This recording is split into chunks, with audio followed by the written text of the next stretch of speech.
मला हे शब्दच माहीत नव्हते. कॅपिटल इन्व्हेस्टमेंट, ऑपरेशनल कॉस्ट वगैरे हे सगळे शब्द मी अलीकडे शिकलो या मागच्या 10 वर्षामध्ये. तो डे वनपासून संजयचा हा कायम फोकस होता की जो मशीन कॉम्प्युटर वापरतोय त्याच्यासाठी सायबर सिक्युरिटी ही सिम्प्लिफाईडच असली पाहिजे. वा. कैलाश सरांच्या मधले कोणते गुण तुम्ही पाहिलेत? गुण बापरे. ऍक्च्युली ते मला माणूस म्हणून जास्त आवडले. क्या बात. गुण तर भरपूरच आहे.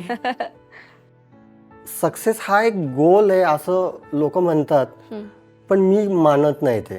कारण तुम्ही त्या गोलपर्यंत पोहोचला तर मग त्याच्या पुढे काय? पैसा ज्या हातात जातो त्या हाताचे फिलिंग्स त्या पैशाला लागतात किंवा त्या पैशाचे फिलिंग हाताला लागतात. इस्रो हे जे सरकारी ऑर्गनायझेशन आहे त्यांची सुरक्षेचं जबाबदारी क्विकिलकडे मागच्या 10 वर्षापासून आहे. ओ.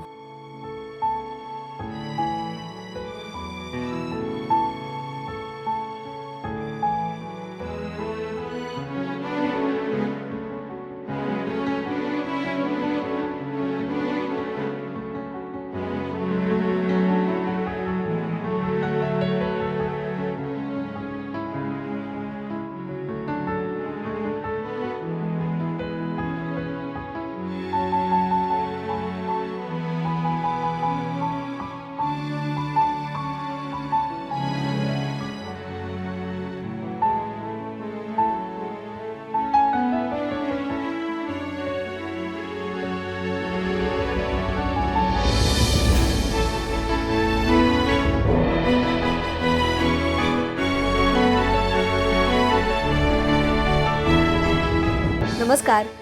मनेडेवी तनघाच्या सीझन 3च्या एका नव्या कोऱ्या फ्रेश आणि सिक्युअर्ड भागात तुमच्या सगळ्यांचं मनपूर्वक स्वागत. सिक्युअर्ड असा शब्द का आला, जरा बावचळलात का? खरं सांगायचं तर व्हायरस एवढा शब्द जरी ऐकला तरी सुद्धा धडकी भरते, आणि गेली 3-4 वर्ष तर जास्तच. मग शरीरातला असो, बुद्धीतला असो, मनातला असो, समाजातला असो, किंवा आपण जेव्हा काम सुरू करतो त्या एका क्लिकवरती जेव्हा कम्प्युटर सुरू होतो त्यातला असो.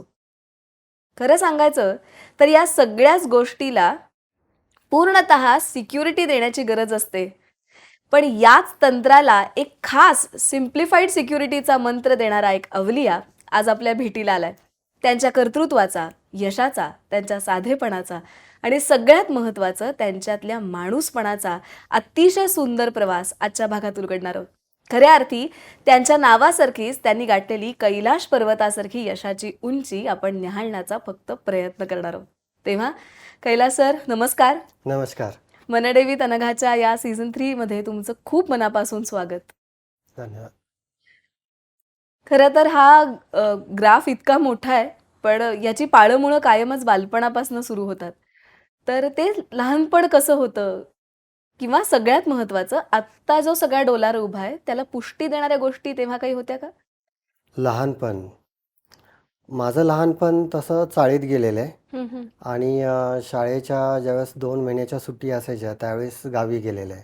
वा. कधी मामाच्या गावी किंवा कधी चुलत्याकडे किंवा कधी मावशीकडे, असं माझं लहानपण गेलेलं आहे.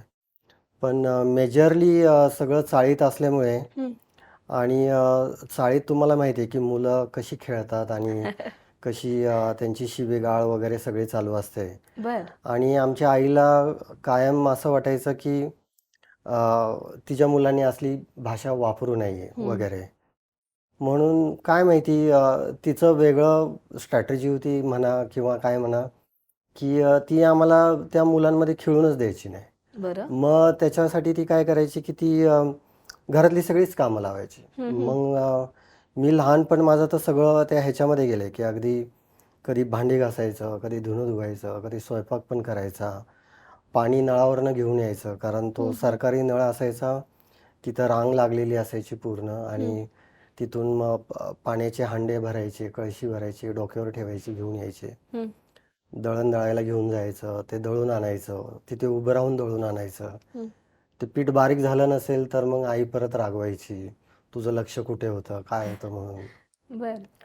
भाजी आणायला गेलं तर मग ती भाजी नीट बघून नाही आणली. ते वांग्याला असे होल आहेत, तू ते बघितलं नाही. सो ठीक आहे, त्यावेळेस असं वाटायचं की अरे हे कसलं लाईफ आहे की सगळी मुलं खेळत आहेत आणि मला ही अशी सगळी कामं करावी लागत आहेत. पण ह्या सगळ्या छोट्या छोट्या गोष्टीतून इतकं बारीक गोष्टीचं लर्निंग झालं आहे खरंय. की व्यवहार सगळा तो पूर्ण लक्षात आला, क्वालिटी लक्षात आली की बाबा दळण कसं दळायचं, भाजी कशी निवडायची, किराणा मालाच्या दुकानातून सामान घेताना सगळ्या गोष्टी चेक कशा करायच्या. वा. ह्या सगळ्या गोष्टी लहानपणापासून इतक्या बारकाईने बघण्याची सवय लागली. घरात काम करत असल्यामुळे घरातली स्वच्छता मेंटेन करणं, हम्म. क्लीनलीनेस वगैरे, तो डिसिप्लिन इतका लहानपणापासून जो अंगी लागला, हम्म. तोच माझ्या ह्या सगळ्या बिझनेसच्या कामी आला. क्या बात आहे. तो त्यावेळेस वाटायचं की आई आमची खूप वाईट आहे. कधी कधी असं वाटायचं की अरे ही सावत्र आई तर नाही आहे म्हणून हो वगैरे काय. असं. पण मी सांगतो की मी आज जे काही सक्सेस अचीव केले, हे सगळं केलंय, त्याच्यात सर्वात मोठा वाटा आईचा आहे ॲक्च्युली. वा. तुम्ही खरं तर सावत्र म्हणालात, पण ती तुमच्या गुणांची सावित्री आहे असं आपण म्हणायला हरकत नाही, हो की जिने खऱ्या अर्थी तुम्हाला सर्वार्थानं घडवलं. हो आणि नुसतं घडवलं नाही तर ती बीज रुजत जातील याचे हो संस्कार सतत आपण पोषण करतो एखाद्या वृक्षाला, तशी माझ्या मते ती हळूहळू पोषण हो करते सगळी. येस. आजूबाजूच्या चाळीतला मोकळे ढाकळेपणा तर निश्चितपणे तुमच्या आसपास वावरत होता, पण त्या बरोबरीने शिक्षणाचा म्हणजे अभ्यासाची गती, शिक्षण या सगळ्यामध्ये तुम्ही कसे अभ्यासाचं कसं झालं की आमचे वडील फिलिप्समध्ये काम करायचे आणि वडिलांचं असं होतं की ते मशीन सेटर होते. म्हणजे एखादं मशीन सेट करायला हाती घेतलं तर त्यांना तो आठवडा 2 आठवडे लागायचे. बर. आणि मग एकदा ते मशीन सेट झालं की मग ते प्रोडक्शनला चालू व्हायचं मशीन आणि ते जवळजवळ महिनाभर मशीन चालायचं, 24 तास वगैरे समथिंग. सो ते सगळं ड्रॉइंग बघून करायचे आणि त्यांना असं वाटायचं की मी एवढं कष्ट करतो आणि मला एवढूसा पगार मिळतो, आणि ती जे इंजिनिअरिंग लोक फक्त ड्रॉइंग बनवतात आणि त्यांना भरमसाठ पगार आहे. तर त्यांची कायम इच्छा होती की माझ्या मुलांनी इंजिनियर व्हावं. बर. म्हणून त्यांनी आम्हाला इंग्लिश मिडियममध्ये टाकलं. हम्म. म्हणजे आम्हा तिघांना पण, म्हणजे मुलगी असली तरी जी माझी सर्वात लहान बहीण होती तिला सुद्धा त्यांनी इंग्लिश मिडियममध्येच टाकलं. बरं, इंग्लिश मिडियममध्ये टाकल्यानंतर अभ्यास कोण घेणार? अभ्यास त्यांना तर घेता येत नव्हता. आणि म्हणून त्यांनी ट्युशन्स लावले. आणि मग अच्छा. ट्युशनच्या फी, आधी स्कूलची फीस आणि त्याच्यानंतर ट्युशनच्या फीस डबल टिब्बल होत्या. आणि मग वेगळे खर्चच होते, युनिफॉर्म झाला, शूज झालं, हे झालं. मग ह्यासाठी ते ओव्हरटाईम वगैरे करत बसायचे सगळे आणि ते सगळं भागवायचे. आणि मी हे लहानपणापासून खूप जवळनं पाहिलं की आईचे कष्ट, वडिलांचे कष्ट. बरोबर. आणि एवढे ट्युशन लावून वगैरे सुद्धा ते इंग्लिश खूप जड जायचं मला. म्हणजे कंटाळा यायचा. म्हणजे मला चांगले मार्क्स भेटत नव्हते आणि प्रत्येक वेळेला रिपोर्ट कार्डवरती रेड लाईन यायच्या. त्यासाठी मी मार पण खूप खायचो आईचा, अय्यो. वडिलांचा. आणि मग असं झालं होतं की खूप कंटाळा आला मला. मी 9च्या नंतर तर शाळा सोडून दिली. म्हटलं मला जायचंच नाही शाळेत. बापरे.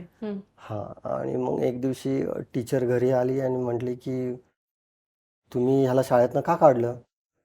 तर वडील म्हणले आम्ही नाही काढलं, तोच स्वतःहून बसलाय घरी, त्यालाच नाही जायचं. तर ती टीचर आमच्या आई वडिलांना दोघांना पण रागवली आणि मग ती म्हटली की मी त्याचा अभ्यास घेते आणि आता त्याला एक्सटर्नली 10thला बसवते. आणि तिने माझा अभ्यास घेतला. मी एक्सटर्नली 10thला बसलो आणि मी पास पण झालो त्यावेळेस. पण मग मी त्याच्यानंतर काही नाही केलं. म्हणजे मला खरंच अभ्यास करायचा खूप कंटाळा होता. पण मी बिना अभ्यास करता सुद्धा बाकी सगळीकडे रेड लाईन यायच्या. माझे मॅथ्स आणि सायन्सला कधीच रेड लाईन आले नाहीत. ते अरे. माझे मार्क्स म्हणजे क्लासमध्ये सर्वात हायेस्ट होते माझे क्या मार्क्स. बात आहे. म्हणजे एरवी ज्या स्टुडंट्सना मॅथ्स सायन्स अवघड जातं बऱ्याचदा, त्याच्याऐवजी तुमचं उलट होतं. आणि आणखी एक मला सर विचारावंसं वाटतं त्याला जोडून, की तुम्ही आत्ता जे सांगताय की तुम्ही अभ्यास सोडून दिलात, पण बऱ्याचदा अभ्यास सोडून दिल्यानंतर साधारण वृत्ती अशी असते की मग आपण थोडा टाइमपास करायचा, उंडारायचं, मजा करायची. पण तसं तुम्ही केलेलं दिसत नाही. मग काय केलं?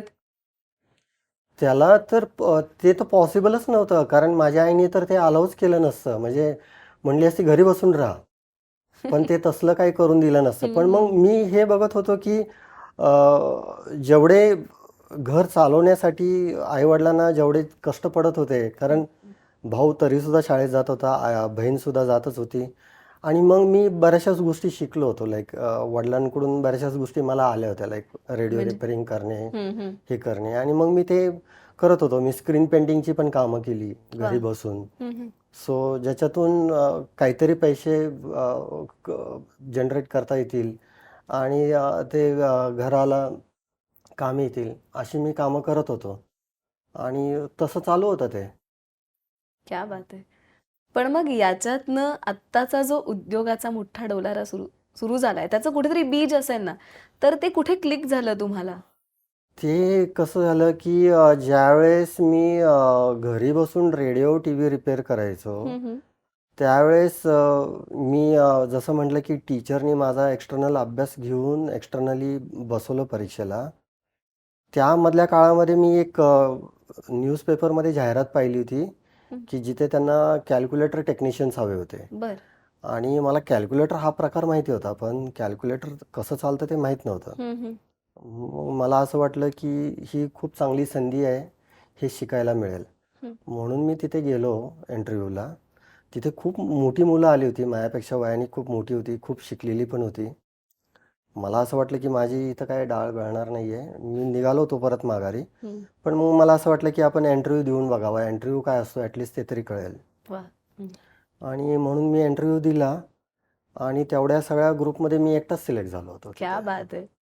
आणि मग त्यांनी मला मुंबईला पाठवलं ट्रेनिंगला. 3 महिन्याचं ट्रेनिंग होतं. हं. पण ते ट्रेनिंग मी 3 आठवड्यात संपवलं. अरे वा. आणि ते म्हणले, तुला आता ते सगळं येतं आहे, तर हम्म. तू आता परत पुण्याला जा आणि पुण्याच्या वर्कशॉपमध्ये जॉईंट हो हम्म. आणि तिथे काम सुरू करणे. आणि असं करून मग मला तो जॉब भेटला. ऑफकोर्स त्यावेळेस मला त्यांनी पगार ₹350 दिला. त्यांनी माझ्याकडून लिहून पण घेतलं की मी घरी कुठलंही इलेक्ट्रॉनिक्स रिपेअरिंगचं कामं करणार नाही वगैरे. हम्म. सो मी ते थांबवली पण. हम्म. पण मग मी ते सगळं जॉब करत असताना मी जसं कॅल्क्युलेटर रिपेअरिंग करत होतो, मी बऱ्याचशाच गोष्टी शिकत गेलो. हम्म. कॅल्क्युलेटर शिकलो. त्यानंतर तिथे वेगवेगळ्या मशीन्स रिपेअर करणारे वेगवेगळे माझे कलिग्स होते.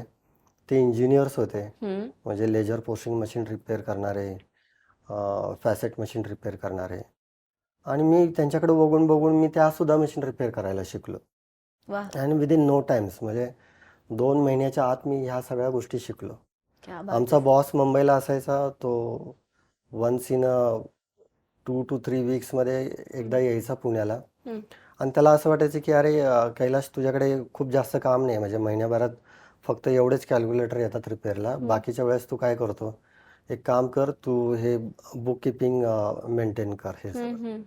मी म्हटलं मला येत नाही. ते म्हणे नाही, मी शिकवतो तुला. हम्म. सो त्यांनी मला ते सगळं बुक किपिंग, पेटी कॅश, त्यानंतर बँक ट्रान्झॅक्शन्स, हम्म. त्यानंतर इनव्हॉइसिंग कसं करणे, कोटेशन कसे बनवणे, हम्म. आणि हे सगळं शिकवलं त्यांनी मला. वा. आणि मग मी ते सगळं शिकलो. थोडक्यात काय आलं की मी within a years time all rounder झालो तिथे, खरंय. ह्या सगळ्या गोष्टी शिकून. पण तुम्ही जे सांगताय तर ह्या सगळ्या गोष्टी दुरुस्तीच्या होत्या, पण खरं तर अँटीव्हायरस ही सुरक्षिततेची ते म्हणजे तंदुरुस्तीची गोष्ट आहे ते त्या असं झालं तंत्राच्या की बाबतीत. ज्यावेळेस मग मी जॉब सोडायचा हम्म. विचार केला. मी तिथे 2-3 वर्ष काम केलं आणि त्याच्यानंतर जॉब सोडून मी स्वतःचं वर्कशॉप चालू केलं. बरं. आणि वर्कशॉप चालू केल्यानंतर मी हीच कामं करत होतो, हम्म. कॅल्क्युलेटर वगैरे हे सगळं. आणि एक टाईम असा आला की मी स्टेट बँक ऑफ इंडियामध्ये ज्यावेळेस कॅल्क्युलेटर रिपेअरिंगला गेलो होतो, त्यावेळेस मी तिथे पाहिलं की एका रूममध्ये काचेची रूम बनवली आहे हम्म. आणि तिथे कॉम्प्युटर ठेवलेला होता. मी माझ्या आयुष्यात पहिल्यांदा काचेची रूम पाहिली होती. हम्म. आणि तिथला कॉम्प्युटर बघून मी म्हटलं, ह्यांनी काचेच्या रूममध्ये टी व्ही का ठेवला आहे? बरं. सो मी ते ब्रांच मॅनेजरला विचारलं. तो म्हणे की हा टी व्ही नाही आहे, हा कॉम्प्युटर आहे. हम्म. मग मी विचारलं कॉम्प्युटर म्हणजे काय? मग त्यांनी मला ते सगळं समजवलं की कॉम्प्युटर म्हणजे काय आहे, काय नाही. मग त्यावेळेस माझ्या लक्षात आलं की मी ह्या ज्या मशीन रिपेअर करतोय, ह्या मशीन जास्त जास्त 1-2 वर्ष चालणार आहेत. मला आता कॉम्प्युटर शिकणं गरजेचं आहे.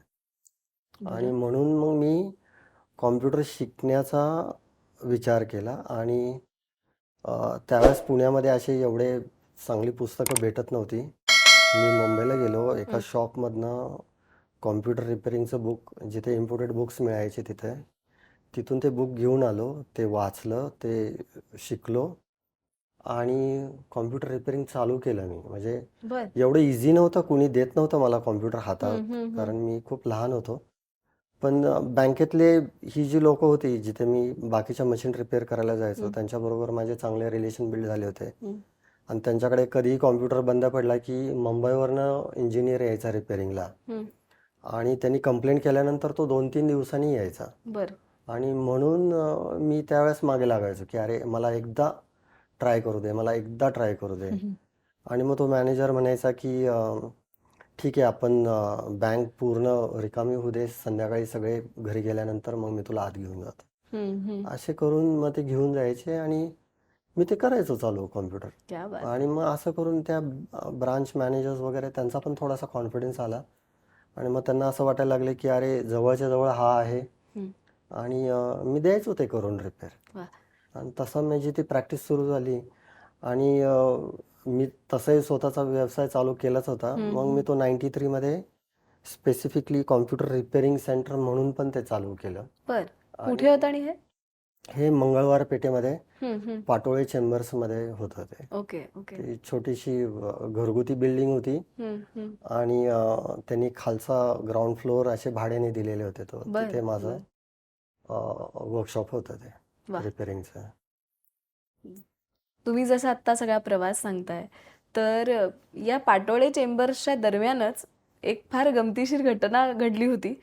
पण त्याला जबाबदारी एक गोष्ट होती. माझ्या मते तुमचं आणि अनुपमाताईंचं नातं नव्याने बांधलं गेलं होतं. हो. म्हणजे उद्योगाचा आपण डोलारा जसा उलगडणार आहोत तशा तुमच्या व्यक्तिमत्वाचेही पैलू आम्हाला उलगडायचे आहेत. तर अनुपमाताई आणि तुमची भेट केव्हाची आहे? आमची भेट 90 सालीची आहे हम्म, आणि आमचं लग्न 91 साली झालं हम्म, हम्म. आणि माझा बिझनेस पण 91 सालीच सुरू झाला. अरे वा त्या पाटोळे चेंबरमध्ये मी पहिल्यांदाच ती अशी जागा भाड्याने घेतली हम्म, होती. हम्म, हम्म. आणि तुम्ही जो विषय म्हणताय तो हा आहे, की मी तो उद्योग चालू केला. चालू करून 2च महिने झाले होते हम्म, आणि अशी काही परिस्थिती निर्माण झाली, की मला अनुपमाबरोबर तातडीने लग्न करावं लागलं. हम्म, कारण ती साऊथ इंडियाची होती, मी महाराष्ट्रीयन आहे बर आणि ते घरी कळालं होतं त्यांच्या. त्यामुळे हम्म, ते जरा अवघड परिस्थिती झाली होती. हम्म, हम्म. म्हणून आम्हाला बाहेर पडून लग्न करावं लागलं आणि आम्ही लग्न केलं. बर आणि ही गोष्ट ज्यावेळेस पाटोळे चेंबरच्या पाटोळ्यांना कळाली, ज्यांना आम्ही तात्या म्हणायचो, तर त्यांनी माझ्या ऑफिसला ताळा लावून टाकला. बापरे आणि ते म्हटले, की त्यांना कॉन्फिडन्स नव्हता, की ही मुलं त्यांना असं वाटायचं, की ही आजकालची तरुण मुलं हे जे काही करतायत, हम्म, हम्म. प्रेमविवाह वगैरे करतायत, ते त्यांच्या ह्याच्यात नव्हतं, म्हणजे त्यांच्या थॉट प्रोसेसमध्ये बसत नव्हतं. नव्हतं. ते खरंय. ॲक्सेप्टेबल नव्हतं त्यांना. म्हणून त्यांनी तो ताळा लावला होता. हम्म, पण शेवटी मग मला माझ्या जे ज्यांच्याकडे मी आधी काम करायचो, हम्म. ते मालक होते मुंबईला. हम्म. त्यांना फोन करून सांगावं लागलं. मग ते मुंबईवरनं आले आणि त्यांनी पाटोळ्यांशी बोलले ते आणि पाटोळे तरीसुद्धा ऐकत नव्हते. पण त्यांनी मग ब्लँक चेक दिला पाटोळ्यांना बर आणि त्यावेळेस त्यांनी ते ऑफिस ओपन केलं. हम्म. ऑफकोर्स पाटोळ्यांनी तो चेक घेतला नाही, पण त्यांनी पाहिलं तो विश्वास, जो खरंय मालक, जो माझा मालक ख्रिश्चन होता, त्यांचा एवढा विश्वास होता माझ्यावरती. वा ते बघून त्यांनी मग मला ऑफिस ओपन करून दिलं होतं. ग्रेट. सर मला असं वाटतं त्यांनी फक्त तो ब्लँक चेक म्हणण्यापेक्षा खऱ्या अर्थी तुमच्यावरती ठेवलेला पूर्णतः निस्वार्थी विश्वास जो म्हणतो तुम्ही म्हणालात तसं हो. की तो होता आणि कदाचित म्हणून त्याचं मोल त्या सगळ्या रकमेच्याही पलीकडलं होतं म्हणून ती जागा कदाचित रिकामी राहिली असेल. आपण इतकं छान उलगडतोय आज मला तुमच्या घरी येण्याचं सौभाग्य मिळालंय. Yes. तर तुमच्या सौभाग्यवतींशी गप्पा मारायलाही आम्हाला खूप आवडतील तर आपण त्यांना बोलवूया का? हो, बोलूया. आत्ता ज्यांचा उल्लेख झाला त्या सौ अनुपमा काटकर, क्विक हिलच्या चीफ ऑपरेशनल एक्सलन्स आणि क्विक हिल फाउंडेशनच्या चेअरपर्सन. अनुपमाताई नमस्कार. नमस्कार. आणि आम्हाला खूप बरं वाटतंय की आज तुम्ही सुद्धा आमच्या मुलाखतीत सहभागी झालात. मलाही खूप आनंद झालाय, मीन्स एक्साइटेड आहे सध्या. येस. आता सर छान सांगत होते की तुमचं नातं कसं जोडलं गेलं, प्रेमात कसे पडलात. तर मला हे ऐकायला आवडेल की खरं तर आपण वेगवेगळ्या चौकटी डोक्यात ठेवून एखाद्या व्यक्तीचा विचार करत असतो. कैलाश सरांच्या मधले कोणते गुण तुम्ही पाहिलेत? गुण, बापरे. ऍक्च्युली ते मला माणूस म्हणून जास्त आवडले. क्या बात गुण है. तर भरपूरच आहे. ओके. पण म्हणजे सगळ्यात पहिली गोष्ट खूप गमती जमती त्या काळात असतील ना, म्हणजे आत्ता आम्ही एवढा मोठा पसारा बघतोय पण त्यावेळेला तुम्ही कुठे राहायचात आणि किती जण सगळे एकत्र होतात? आम्ही ऍक्च्युली दोघं शेजारी शेजारी राहत होतो. आणि ज्यावेळेस आम्ही प्रेमात पडलो होतो हम्म. की मीन्स इनफॅक्ट असं झालं होतं की आम्हाला एकदम, मला तर फिल्मी वाटत होतं. कारण एकदम मी साऊथ इंडियन, ते महाराष्ट्रीयन, शेजारी शेजारी राहणं आणि मग येता जाता फक्त नजरेतनं बघणार आम्ही एकमेकांना. आणि असं होतं की इट वॉज एकदम, मीन्स असं वाटत होतं वाव, एकदम हिरो हिरोईनचं फिलिंग आलं होतं मला तर. आणि त्या काळात ना मराठी पिक्चर रिलीज झाला होता, बरं. शेजारी शेजारी. हम्म. तर मला नक्की त्या पिक्चरमध्ये काय आहे, मीन्स खरं तर मला त्यावेळेस मराठी बोलताही येत नव्हतं, बरं. पण मला त्या पिक्चरमध्ये काय आहे, काय दाखवले हे बघायला जायचं होतं. ह्यांच्याच बहिणी, मीन्स आम्ही सगळं बिल्डिंगमध्ये एकत्र राहत असल्यामुळे सगळं पूर्ण बिल्डिंगचे लोक आम्ही गेलो होतो बघायला. बरं. तर शेजारी माझ्या सासूबाई बसल्या होत्या. त्यावेळेस सासूबाई नव्हत्या ऑफकोर्स, पण मी म्हणले अच्छा माझे भावी सासूबाई. आणि इतर नणदबाई बसल्या होत्या. तर म्हणले हे फिलिंग्स ना इतके वेगळे होते ना, खरंय. ते मूवीपेक्षा जास्त मी कॉन्शियस झाले होते की माझ्या आजूबाजूला कोण बसलेत. तर इतका वेगळा एक अनुभव होता ना, व्यक्त करणं फारच अवघड आहे. कठीण आहे. तुम्ही बोलता बोलता मगाशी म्हणालात की खरं तर वनरूम किचन पासून सुरुवात झाली. येस. ताई, वनरूम किचन ते आज अक्षरशः आपण एखादा राजवाडा म्हणावा असं घर आहे. तर हा हा सगळा प्रवास तुम्ही खूप जवळून पाहिलात. पण मला मला असं वाटतं की टफ गोष्ट कोणती आहे, आत्ताची का तेव्हाची? आत्ताची. का? एवढं घर स्वच्छ मेंटेन्सी, मला जरा स्वच्छतेची ओसीडी आहे, त्यामुळे आत्ता हे मेंटेन करणं खूपच कठीण. आणि प्लस त्यावेळेस कसं होतं ना, छोटा होता, सगळ्या गोष्टी एकदम कमी कमी होतं आणि त्याच्यातच आनंद होता. आता हे सगळं आल्यावर हे मेंटेनन्स झाला, हे सगळ्या गोष्टी झाले, मग थोडासा कुठेतरी असं वाटतं अरे कुठेतरी आपण वेगळ्या दिशेने चाललो. तर छोटं फार सुंदर असतो. So sweet. किती छान बोलताय तुम्ही. खरं तर आपण बऱ्याचदा मोठ्याच्या हव्यासाच्या प्रेमात असतो, पण एवढं सगळं असून सुद्धा ती मुळं तुम्ही आजही जपून ठेवली, ते कसलं भारी आहे. त्यावेळेला अनेक गमती जमती घडलेल्या असतील. हो. उद्योगात हळूहळू वाढत होता, पण तुम्हाला कधी भीती नाही वाटली ज्या वेळेला सगळेजण आपण म्हणतो तसं की 5 आकडी पगाराच्या मागे असतात, तेव्हाच्या काळी ते 4 आकडी पगाराच्या मागे, पण तुम्ही कसा सपोर्ट केला यांना? मी फर्स्ट त्यांची रिसेप्शनिस्ट होते. आई. मग नंतर बाकीच्या छोट्या छोट्या गोष्टी मॅनेज करायला लागले. जसं यांनी सांगितले की आमचं लग्न अगदी ज्या परिस्थितीत झालं ना, की बिझनेस आणि लग्न अगदी जवळजवळ होतं. आणि बिझनेसमध्ये सुद्धा हे एकटेच होते एम्प्लॉई ऑफ दॅट कंपनी छोटीशी. मग मी सेकंड एम्प्लॉई, त्यांची रिसेप्शनिस्ट, त्यांची अकाउंटंट, मीन्स बरंच काय करत होते मी. आणि अशा ह्याच्यात ना माझी सुद्धा बरंच लर्निंग झाली की मी खूप यंग होते त्यावेळेस अँड कॉलेजमध्ये जात होते. In fact I was a college student. And त्या ह्याच्यातनं पण मी म्हणायचं कॉलेज बंक करायचं कारण असायचं की नाही, I am helping my husband. So sweet. तर ह्या असे रोज मी यांच्याबरोबर येणार, ऑफिसवर बसणार, फोन्स घेणार, आलेले फोन्सला एकदम स्टाईलमध्ये बोलणार. मीन्स ती एक फॅड असायची की आय एम वर्किंग. ही जी कॉन्सेप्ट होती ना की खूप छान वाटायचं. कारण कॉलेजला त्या काळात ना असं जॉब करणं वगैरे, सी आय एम टॉकिंग की 91 काळातलं होतं. खरंय. त्यावेळेस अजून एवढे जॉबची फॅन्टसी नव्हती त्या जनरेशनला. असं कॉलेज झालं, अजून शिकायचं, जेवढं शिकायचं झालं की मग लगेच लग्न अँड दॅट्स डन. पण मला त्यावेळेस मीन्स एवढं कॉलेजमध्ये असतानाच मी एक जॉब करत होते. ऑफकोर्स जॉब नव्हतं, पण it was just being with him. Right right. पण that experience itself was amazing. ह्याच्यात मला भरपूर एक्सपोजर मिळालं. क्लायंट्स कधी कधी यायचे ह्यांच्या ऑफिसवर, त्यांच्याशी बोलताना मीन्स ह्यांना इंट्रोड्यूस करता पण येत नव्हतं की ही माझी बायको आहे. पण एक छान होता, मीन्स एक एक्सपिरियन्स छान होता. पण भीती नाही वाटली कधी जेव्हा जसा जसा डेव्हलप होत गेला बिझनेस तशी?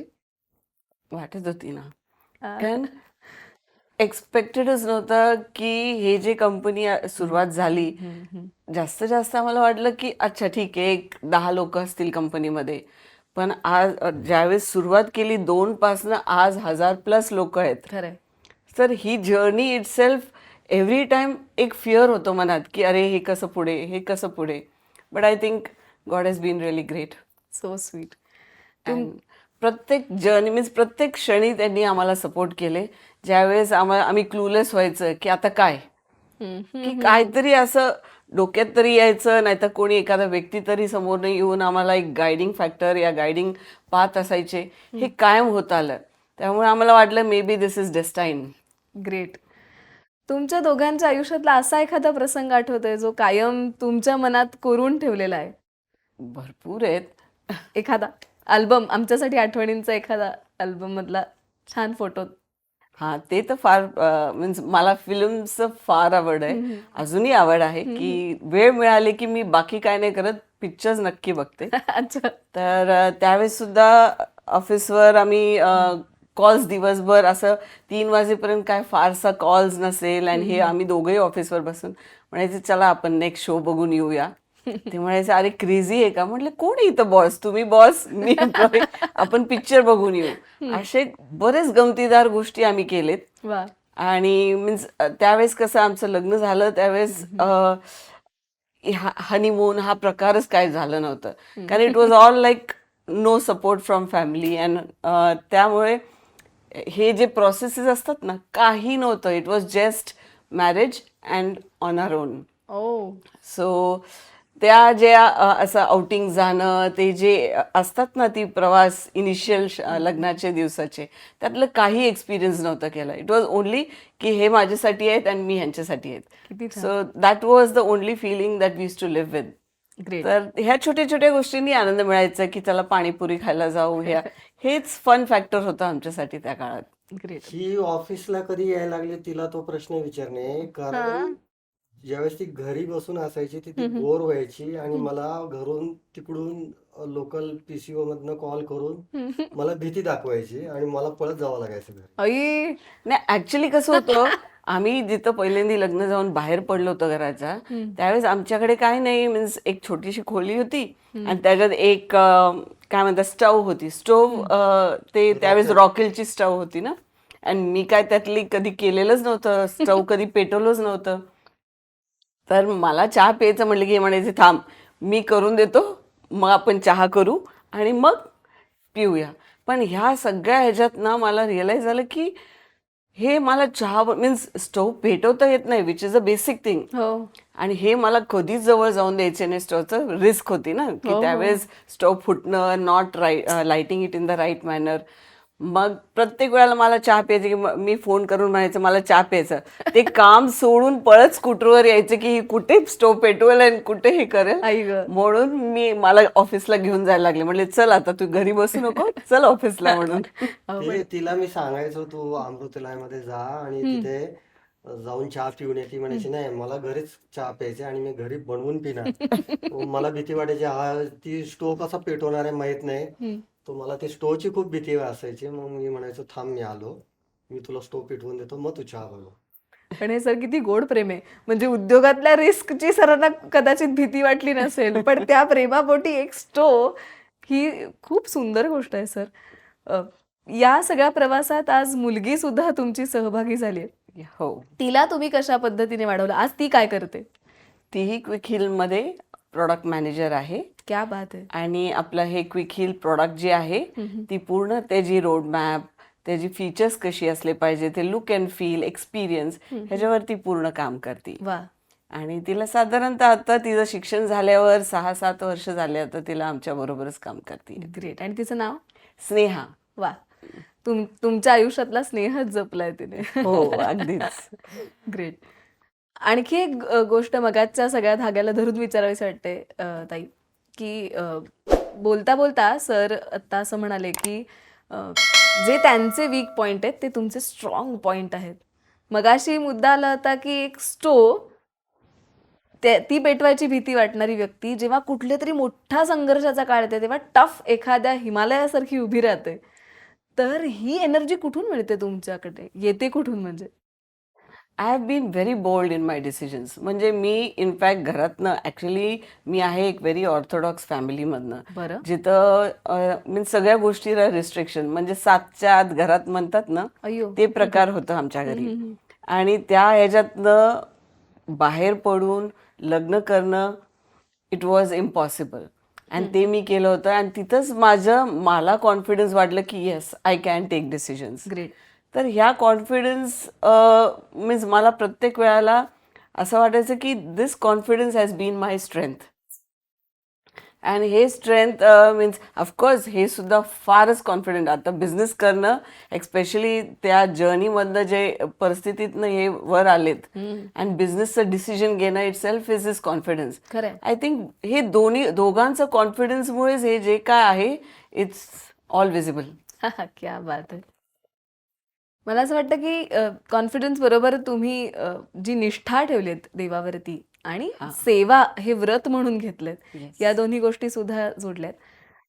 पुन्हा त्याचाच विचार करता क्विक हिल फाउंडेशन सुद्धा आज एक चेअरपर्सन म्हणून तुम्ही सांभाळताय. मला असं वाटतं की एखादं फाउंडेशन ताई जेव्हा राबवायचं असतं किंवा तो उपक्रम पुढे न्यायचा असतो तेव्हा आई होऊन सगळ्यांची काळजी घ्यावी लागते. अगदीच. तर हे कसं जपलंय तुम्ही आणि काय काय करतं हे foundation? Quick hill actually quick हिलचं फाउंडेशन सुरुवात तर ह्यांनीच केलेली आहे. पण माझ्या पॅशन होतं, मीन्स आधीपासनं मी म्हटल्यासारखं I am a people's person. मला फार लोकांची मीन्स कोणी आले माझ्याकडे कुठल्याही हेल्पसाठी मला राहत नाही. Means I go out of the way आणि मी त्यांना मीन्स मदत करते, भले फायनान्शियली असू या इवन सेवा असू काही असू मी करू शकते. तसंच मला असं वाटलं की मी ह्याच्यात सहभाग घेणं आणि ह्या ऑब्जेक्टिव्हला एक वेगळे दिशाने वर आणणं मला खूप आवडत होतं. म्हणून आय डिसाइडेड दॅट मी ह्याच्यावर जास्त काम करेन. सायबर शिक्षा, सायबर सुरक्षा ही एक मोहीम आहे जी आम्ही क्विक हिल फाउंडेशन थ्रू राबवतो. अँड बेसिकली आजचं जे जनरेशनचा प्रॉब्लेम आहे की इंटरनेट इतकं अवेलेबल झाले प्रत्येक मुलांना सुद्धा आणि त्याच्यामुळे सोशल मीडियाची ॲक्सेस सुद्धा सगळेच मुलांना आहे. फेसबुक, इंस्टाग्राम ह्या सगळ्या गोष्टी इतक्या मीन्स लहान मुलं, शाळेतली मुलं सुद्धा इतके ॲक्सेसिबल आहे आणि त्या इंटरनेटच्या ॲक्सेसमुळे मुलं काय काय बघू शकतात खरं हे ह्याची कल्पना सुद्धा करू शकत नाही आपण. पण त्याच्यामुळे ते कुठल्या प्रॉब्लेममध्ये येतात आणि त्या प्रॉब्लेमला त्यांच्याकडे सोल्युशन नाहीये. मग त्याच्यामुळे काय होऊ शकतो, काय मुलं आत्महत्या करतात, काय मुलं डिप्रेशनमध्ये जातात, बरोबर, काय मुलं मीन्स एक वेगळेच डिफिकल्ट सिच्युएशनमध्ये जातात. ह्यांना सगळ्यांना कसं आपण प्रोटेक्ट करायचं हे एक ऑब्जेक्टिव्ह ठेवून आम्ही हे प्रोग्राम सुरू केलं होतं, सायबर शिक्षा सायबर सुरक्षा. आणि त्या प्रोग्राम मार्फत आम्ही काय करतो की मुलांना, आमच्याच कॉलेजची मुलांना आम्ही व्हॉलेंटियर्स बनवतो. त्यांना आम्ही ट्रेनिंग्स देतो, personality development trainings, cyber security awareness trainings and they become our volunteers. मग ते व्हॉलेंटियर्स जाऊन शाळेतल्या मुलांना ट्रेनिंग्स देतात. कारण मी किती लोकांना लावलं तरी I can't cover mass. True. I need lot of feet and people also. तर हे कुठून आणणार मी? तर we designed a model where की हे कॉम्प्युटर सायन्सचे कॉलेजेस असतात ज्या स्टुडंट्सला मीन्स हे grade B and C institutes असतात. त्या मुलांना कसं they are from under privilege background आणि त्यांच्यासाठी कॉन्फिडन्स, मग करिक्युलम जरा कमी असतात, मार्क्स जरा कमी असतात. त्या मुलांना आम्ही त्या इन्स्टिट्यूट्सला अप्रोच करतो वेअर वी आयडेंटिफाय की या मुलं जे are good in their education और अकॅडमिक्स त्या मुलांना आयडेंटिफाय करतो, त्यांना आम्ही ट्रेनिंग्स देतो आणि ते मुलं ऑनबोर्ड होता as cyber warriors. Oh And we pay stipends to them for conducting these training programs in schools. Super. So they become our volunteers. So ते स्वतःलाही जपतात and plus they become counselors या consultants for the young school minds. क्या बात. तर ह्या पद्धतीने आम्ही आज I can proudly say we have close to 47 lakh स्टुडंट्सला आम्ही हे ट्रेनिंग्स बाप रे. ओ हो हो. 47 lakhs. And this is all ना, हे सगळं आम्ही असं काय व्हर्च्युअल ट्रेनिंग्स नाही या प्लॅटफॉर्म ट्रेनिंग्स नाही, these are all 1-to-1 trainings. हो हो हो. सो पूर्ण महाराष्ट्र पूर्ण महाराष्ट्र, आता आम्ही कर्नाटकामध्ये करतोय, UP, छत्तीसगड, आसाम, बिहार ह्या जॉग्रफीजमध्ये आम्ही हे सगळं प्रोग्राम स्केल अप करतोय. सो ऑब्जेक्टिव्ह आहे की we want a cyber fraud free nation. क्या बात आहे. आम्ही 2 ओळी लहानपणापासून ऐकत आलोय. तुम्ही सगळं बोलत असताना मला त्या मनात रेंगाळत होत्या की शील विनय आदर्श श्रेष्ठता तार बिना झंकार नहीं है, शिक्षा क्या स्वर साध सकेगी यदि नैतिक आधार नहीं है. वा. तर खरं आहे की तुम्ही जे निर्माण करायचा किंवा रुजवायचा प्रयत्न करताय, माझ्या मते ती नीतिमत्ता इतकी सुंदर आहे की त्या प्रत्येकाचं चरित्र आणि चारित्र्य दोन्ही उत्तम होईल. आणि इतकं छान बोलताय अनुपमाताई तुम्ही, म्हणजे तुम्ही दोघंही जण जितक्या सुंदर पद्धतीनं हे सारं पाहताय, अनुभवताय. तुमच्या नावासारखीच ही गोष्ट आहे, ही अनुपम्य आहे, आम्ही कुठलीही उपमा देऊ शकत नाही. थँक्यू. तर थँक्यू, तुम्ही आमच्याशी जोडला गेलात आणि आवर्जून येऊन आमच्याशी संवाद साधला. Thank you very much. Thank you so much. Sir आता आम्ही बऱ्याच गमती जमती छान ऐकल्या, किंवा खऱ्या अर्थी सौभाग्यवती फक्त आयुष्यात आल्या नाहीत, तर त्यांनी तुमच्या आयुष्यात खऱ्या अर्थी मांगल्य सौभाग्य सारंच देऊ केलं. तर त्यानंतरचा जो सगळा प्रवास आहे तो क्विक हील या नावा इतका सोपा आणि सहज नक्की नव्हता. तो प्रचंड कष्ट आहेत त्यामागे. तर मुळात ही ही थॉट प्रोसेस सुरू कशी झाली? सो ज्यावेळेस मी कॉम्प्युटर चालू केले होते रिपेअर करायला, त्या काळामध्ये व्हायरस खूप कमी यायचे. आणि धाकटा भाऊ ज्याला पण इलेक्ट्रॉनिक्स करण्याची खूप इच्छा होती. मी त्याला खूप फोर्स केलं की तू कॉम्प्युटर्स कर, वा. कारण ते फ्युचर आहे. आणि तो म्हटला कॉम्प्युटर्सला फीज जास्त असते. म्हटलं फीज मी भरेल. आणि असं करून त्याला मी कॉम्प्युटर्सला पुश केलं. आणि ज्यावेळेस त्याचं कॉलेज सुरू झालं आणि मग तो प्रॅक्टिसला इकडे यायचा, माया वर्कशॉपला यायचा, कारण माया वर्कशॉपमध्ये कॉम्प्युटर होता. बर. आणि कारण कॉलेजमध्ये लिमिटेड कॉम्प्युटर्स असायचे आणि सगळेच चालू असायचे असं नाही आहे. त्यामुळे तो आणि त्याचे काही मित्र तो घेऊन यायचा बऱ्याच वेळेला आणि ऑफिसमध्ये प्रॅक्टिस करायचा. आणि ज्या वेळेला तो यायचा त्या वेळेला मग त्यांनी मला पाहिलं संघर्ष करताना, की कॉम्प्युटर रिपेअर असेल तर मी पटकनी करायचो, पण ज्या वेळेला व्हायरसचे प्रॉब्लेम असायचे ते माझ्या पटकनी लक्षात येत नव्हते. पण मग तो मला सांगायचा की अरे दादा, की तू जे शोधतोय ना तो तिथे नाही आहे प्रॉब्लेम. मग मी विचारायचो कुठे प्रॉब्लेम? तो म्हणायचा अरे त्याच्यात व्हायरस आहे. मी विचारायचो की तुला कसं कळलं? तो म्हणला की कॉम्प्युटरच्या बिहेवियरल सिम्टम्सवरनं कळत आहे मला की ह्याच्यात व्हायरस आहे. मग मी त्याला विचारायचो दाखव कुठे. मग तो असा पटकनी जाऊन कीबोर्डवरती नेऊन दाखवायचा तो. आणि मी विचारलं की तुला काढता येतो का? तो म्हणायचा हा मी काढू शकतो. बर. आणि तो मॅन्युअली काढायचा तो व्हायरस. आणि मग मी म्हटलं अरे ही गोष्ट मी कसं शिकणार? हे खूप खोलात आत जाऊन तू ते सगळं करतोय आणि एखाद्या कस्टमरपाशी प्रॉब्लेम आला तर मला ते अवघड काम आहे. तो म्हणला मी टूल बनवून देऊ शकतो. आणि मग त्यांनी मला असे टूल्स बनवून दिले. म्हणजे प्रत्येक व्हायरस आला की प्रत्येक वेळेला एक नवीन टूल द्यायचा बनवून. बर. आणि त्याच्यामुळे झालं असं की माझी मार्केटमधली इमेज खूप अशी मोठी व्हायला लागली की अरे हे फक्त कॉम्प्युटर रिपेअर नाही करत, व्हायरस पण काढतात. बरोबर. म्हणजे त्या काळामध्ये अँटीव्हायरस नव्हते असं नाही आहे. त्या काळामध्ये अँटीव्हायरस होते, म्हणजे सगळे MNC प्रोडक्ट्स होते. आणि पण ते सगळे MNC प्रोडक्ट्स फक्त व्हायरस दाखवायचे, काढायचं कोणीच नाही.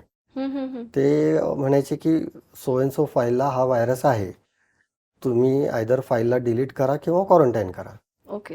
आणि संजयची टूल अशी होते की तो फाईलमधला व्हायरस काढून फाईलला क्लीन करून असं हातात द्यायचा. ओ. त्याच्यामुळे हे टूल खूप पॉप्युलर झाले. आणि इनफॅक्ट बऱ्याचशाच कस्टमरकडे त्यांचे स्वतःचे अँटीव्हायरस असताना सुद्धा ते हे टूल वापरायचे, कारण अँटीव्हायरसने ते आयडेंटिफाय करायचे की कुठं व्हायरस आहे, काय आहे, आणि हे माझं टूल वापरून ते व्हायरस काढायचे. क्या बात. आणि त्याच्यामुळे रिपेअरिंगचा बिझनेस पण माझा तसा बूम वरतीच होता. हळूहळू व्हायरस वाढायला लागले. म्हणजे सुरुवातीला महिन्यातून एखादा व्हायरस यायचा, मग काही महिन्यानंतर असे महिन्यातनं 2, 3, 4 असे यायला लागले आणि हळूहळू ते वाढायला लागले. बापरे. आणि मग त्यावेळेस मला माझ्या बऱ्याच कस्टमरनी सांगितलं की अरे, तुमचे टूल एवढे पॉवरफुल आहेत, तुम्ही स्वतःचा अँटीव्हायरस बनवू शकता. बरं, ह्या इंडस्ट्रीबद्दल मला काही माहीत नाही की सॉफ्टवेअर इंडस्ट्री कशी चालते, काय होतं, त्याला किती इन्व्हेस्टमेंट लागतं. म्हणजे मुळात मला हे शब्दच माहीत नव्हते. कॅपिटल इन्व्हेस्टमेंट, ऑपरेशनल कॉस्ट वगैरे हे सगळे शब्द मी अलीकडे शिकलो या मागच्या 10 वर्षामध्ये. पूर्वी बर. मला ह्या शब्दांचा अर्थही माहीत नव्हता, काही नव्हतं. अगदी मराठीत सुद्धा माहीत नव्हतं, कारण आम्ही इंग्लिश मिडियममधनं आलेलो, खरंय. की हे भांडवल वगैरे हा कॉन्सेप्ट माहीत नव्हता. पण मी सहज विचारलं संजयला की तुला अँटीव्हायरस बनवता येईल का? तर तो म्हटला हो, मला बनवता येईल. मी त्याला विचारलं तुला काय हवं आहे? तो म्हटला मला एक कॉम्प्युटर घरी आणून दे. आणि म्हणलं ठीक आहे, मी एक कॉम्प्युटर तुला घरी देतो आणून. आणि त्याला मी एक कॉम्प्युटर दिला घरी, आणि त्यांनी घेतली बनवायला सुरुवात. त्याला लागलं वर्ष, 1.5 वर्ष लागलं. पूर्ण रात्र बसून तो रात्रीच्या 2-2, 3-3 वाजेपर्यंत बसून तो काम करायचा. आणि 1.5 वर्षभरात तो पहिलं व्हर्जन घेऊन आला. एकट्यानेच बनवलं त्याने पूर्ण. क्या बात आहे. आणि त्यावेळेस मग आम्ही त्याचं नामकरण ठेवलं. म्हणजे मी हे सगळी मराठी नावं शोधत होतो, संस्कृत नावं शोधत होतो. तो म्हणला आता मी ह्याच्यात पडलोच आहे, तर मला असं नाव हवं आहे की जे ग्लोबली ॲक्सेप्टेबल वा. असेल. कारण मी आता फक्त लोकल विचार नाही करत आहे, मी पूर्ण ग्लोबल विचार करतोय आणि मी प्रोडक्टला त्या क्वालिटीचंच बनवणार आहे. क्या आणि बात आहे. म्हणून तो म्हणला की आपल्याला नाव असं नको आहे, आपल्याला चांगलं नाव ठेवलं पाहिजे. आणि मग त्यांनीच ते नाव सुचवलं क्विक हिल. कारण मी जसं मगाशी म्हटल्याप्रमाणे बाकीचे अँटीव्हायरस फक्त व्हायरस दाखवत होते, राईट. आम्ही तो रिमूव्ह करत होतो. ग्रेट. म्हणून त्यांनी नाव ते क्विक हिल ठेवलं. आणि तसं ते मग मार्केटमध्ये क्विक हिल अँटीव्हायरस जसं निघालं, त्यावेळेस ते हळूहळू पॉप्युलर व्हायला लागलं. पण ते परत मुळात असं झालं की ज्यावेळेस मी त्याला विचारलं की तू अँटीव्हायरस लिहू शकतो का, तर तो म्हटला करू शकतो. त्याने बनवलं. आणि ज्यावेळेस त्याने खरोखर बनवून आणून माझ्यासमोर मांडलं ना, त्यावेळेस मी खूप मोठ्या प्रश्नात पडलो होतो. म्हटलं अरे, मी सहज बोललो, त्यांनी बनवलं, आता हा एक्सपेक्ट करतो की मी हे विकावं आणि मार्केटमधनं पैसे जनरेट करायचे, जे मी कसं करणार? मी कधी सॉफ्टवेअर आयुष्यात विकलेलं नाही आहे, काहीच केलेलं नाही आहे. आणि आपल्या भारतामध्ये त्या काळामध्ये लोक हार्डवेअरला पैसे द्यायचे, सॉफ्टवेअरला कोणीही पैसे देत नव्हतं. बरं. अशा काळामध्ये सॉफ्टवेअर विकणं बिलकुल सोपं काम नव्हतं. आणि ते दिवस माझे खूप टफ होते, म्हणजे इतके टफ होते ना. मी त्याच प्रश्नावर येणार होते की सर, तुम्ही सांगता इतक्या सहज, पण याच्या मागे प्रचंड संघर्ष आणि आव्हानं असणार आहेत. म्हणजे मी सेल्स पीपल ठेवले होते, बरं. त्यांनी 6 महिने प्रयत्न केले, एकही कॉपी त्यांना विकता आली नाही. त्यांना मी पगार दिला, सगळं दिलं, आणि त्यांनाच खूप लाज वाटायला लागली. आणि मग ते जॉब सोडून गेले. आणि मग मला असं वाटायला लागले की अरे, आता मला ह्याच्यात पडावं लागेल, कारण मी हे सगळं मॅनेज करण्यासाठी माझं पूर्ण लक्ष रिपेअरिंगवरती होतं. आणि त्याच्यातून मी पैसे जनरेट करत होतो, आणि हेच पैसे मी इकडे वापरत होतो. खरंय. आणि मग मी ठरवलं की आता मला स्वतःला बाहेर पडावं लागेल. आणि ज्याने आयुष्यात कधी सेल्स केलेलं नव्हतं, मग मी स्वतः बॅग घेऊन बाहेर पडलो आणि मार्केटमध्ये गेलो. आणि मग एक कस्टमरला कन्व्हिन्स करत मला जमायला लागलं सेल करायला. मला माहीत नाही कसं जमलं मला, पण माहीत नाही, मी कस्टमरशी बोलायचो, अंडरस्टँड करायचो, त्यांचे प्रॉब्लेम त्यांना आयडेंटिफाय करून दाखवायचो. आणि त्याच्यासाठी मी त्यांना सांगायचो की तुम्हाला किती पैसे मोजावे लागतात, जास्त नाही, पण ह्याच्याने तुमचे हे प्रॉब्लेम सॉल्व्ह होतात, ते होतात. आणि मग लोक बाय करायला लागले. एक भारतीय म्हणून पण बाय करायला लागले, एक चांगलं क्वालिटी आहे म्हणून पण बाय करायला लागले. आणि चांगली लोक बाय करायला लागले. म्हणजे some of the customers like Times of India म्हणा, किंवा हे गव्हर्नमेंट कस्टमर्स सुद्धा होते सेंट्रल बिल्डिंगमधनं वगैरे असे, त्यांनी सुद्धा माझे प्रोडक्ट बाय केले आणि ते वापरायला लागले. एखादा अनुभव या दरम्यानचा सांगता येईल की जो कायम लक्षात राहिला किंवा तुम्हाला अजून अपवर्ड करणारा ठरला असं याच. खडकवासल्यापाशी ते वॉटर मॅनेजमेंटचं ते गव्हर्नमेंटचं एक मोठं डिपार्टमेंट आहे. त्या डिपार्टमेंटचं नाव आता मी विसरलो, पण ते काहीतरी आहे PWC असं काहीतरी आहे ते. आणि तिथे काहीतरी व्हायरसचा प्रॉब्लेम होता. बरं, तो माझा कस्टमर नव्हताच, म्हणजे तो रिपेअरिंगसाठी सुद्धा नव्हता आणि काहीच नव्हता, कारण ते खडकवासला खूप लांब होतं आणि मी कधी तिकडे गेलेलो पण नव्हतो. म्हणजे ते काम कुणा तिसऱ्याकडेच होतं बर. आणि तिथे तो प्रॉब्लेम काही सुटत नव्हता. आणि मग तो जो त्यांचे कॉम्प्युटर रिपेअर करणारा वगैरे जो होता, त्यांनी तिथं PWC मध्ये सांगितलं, कारण तिथे सायंटिस्ट होते भरपूर. ते म्हटले की तुमचा हा प्रॉब्लेम फक्त एकच व्यक्ती सॉल्व्ह करू शकते, ते म्हणजे कॅट कॉम्प्युटर सर्व्हिसेस. कारण त्यावेळेस माझ्या कंपनीचं नाव कॅट कॉम्प्युटर सर्व्हिसेस होतं, कारण मी सर्व्हिसेसमध्ये होतो. बर. आणि मग ते माझ्यापर्यंत येऊन पोचलं ते सगळं आणि मला बोलवण्यात आलं. मी जाऊन आलो, मी गेलो तिकडे. मला वाटलं हार्डवेअरचा प्रॉब्लेम आहे, तर त्यांनी ते दाखवलं. म्हटलं अरे हा प्रॉब्लेम व्हायरसचा आहे. म्हटलं हा प्रॉब्लेम सॉल्व्ह करणारा म्हटलं माझा धाकटा भाऊ आहे, तो करतो. म्हणजे मग त्याला घेऊन या. म्हटलं मी त्याला पाठवून देतो, मी यायची काही गरज नाही. आणि तो गेला आणि तो त्यावेळेस कॉलेजला पण होता. मग मी त्यावेळेस त्याला म्हटलं अरे तुला एक चक्कर मारायची, एक दिवस कॉलेजला बुट्टी मार आणि तू जाऊन ये तिकडे वगैरे. आणि तो गेला. तो नॉर्मल अगदी एकदम सिम्पल गेला, की साधी पॅन्ट आणि टी-शर्ट घालून वगैरे सगळं. आणि व्हिजिटिंग कार्ड घेऊन गेला होता कॅट कॉम्प्युटर्सचं वगैरे. आणि ते सगळे सायंटिस्ट त्याच्याकडे बघत राहिले आणि म्हणे तू हा प्रॉब्लेम सोडवणार आहे, तू हा प्रॉब्लेम सोडवणार आहे.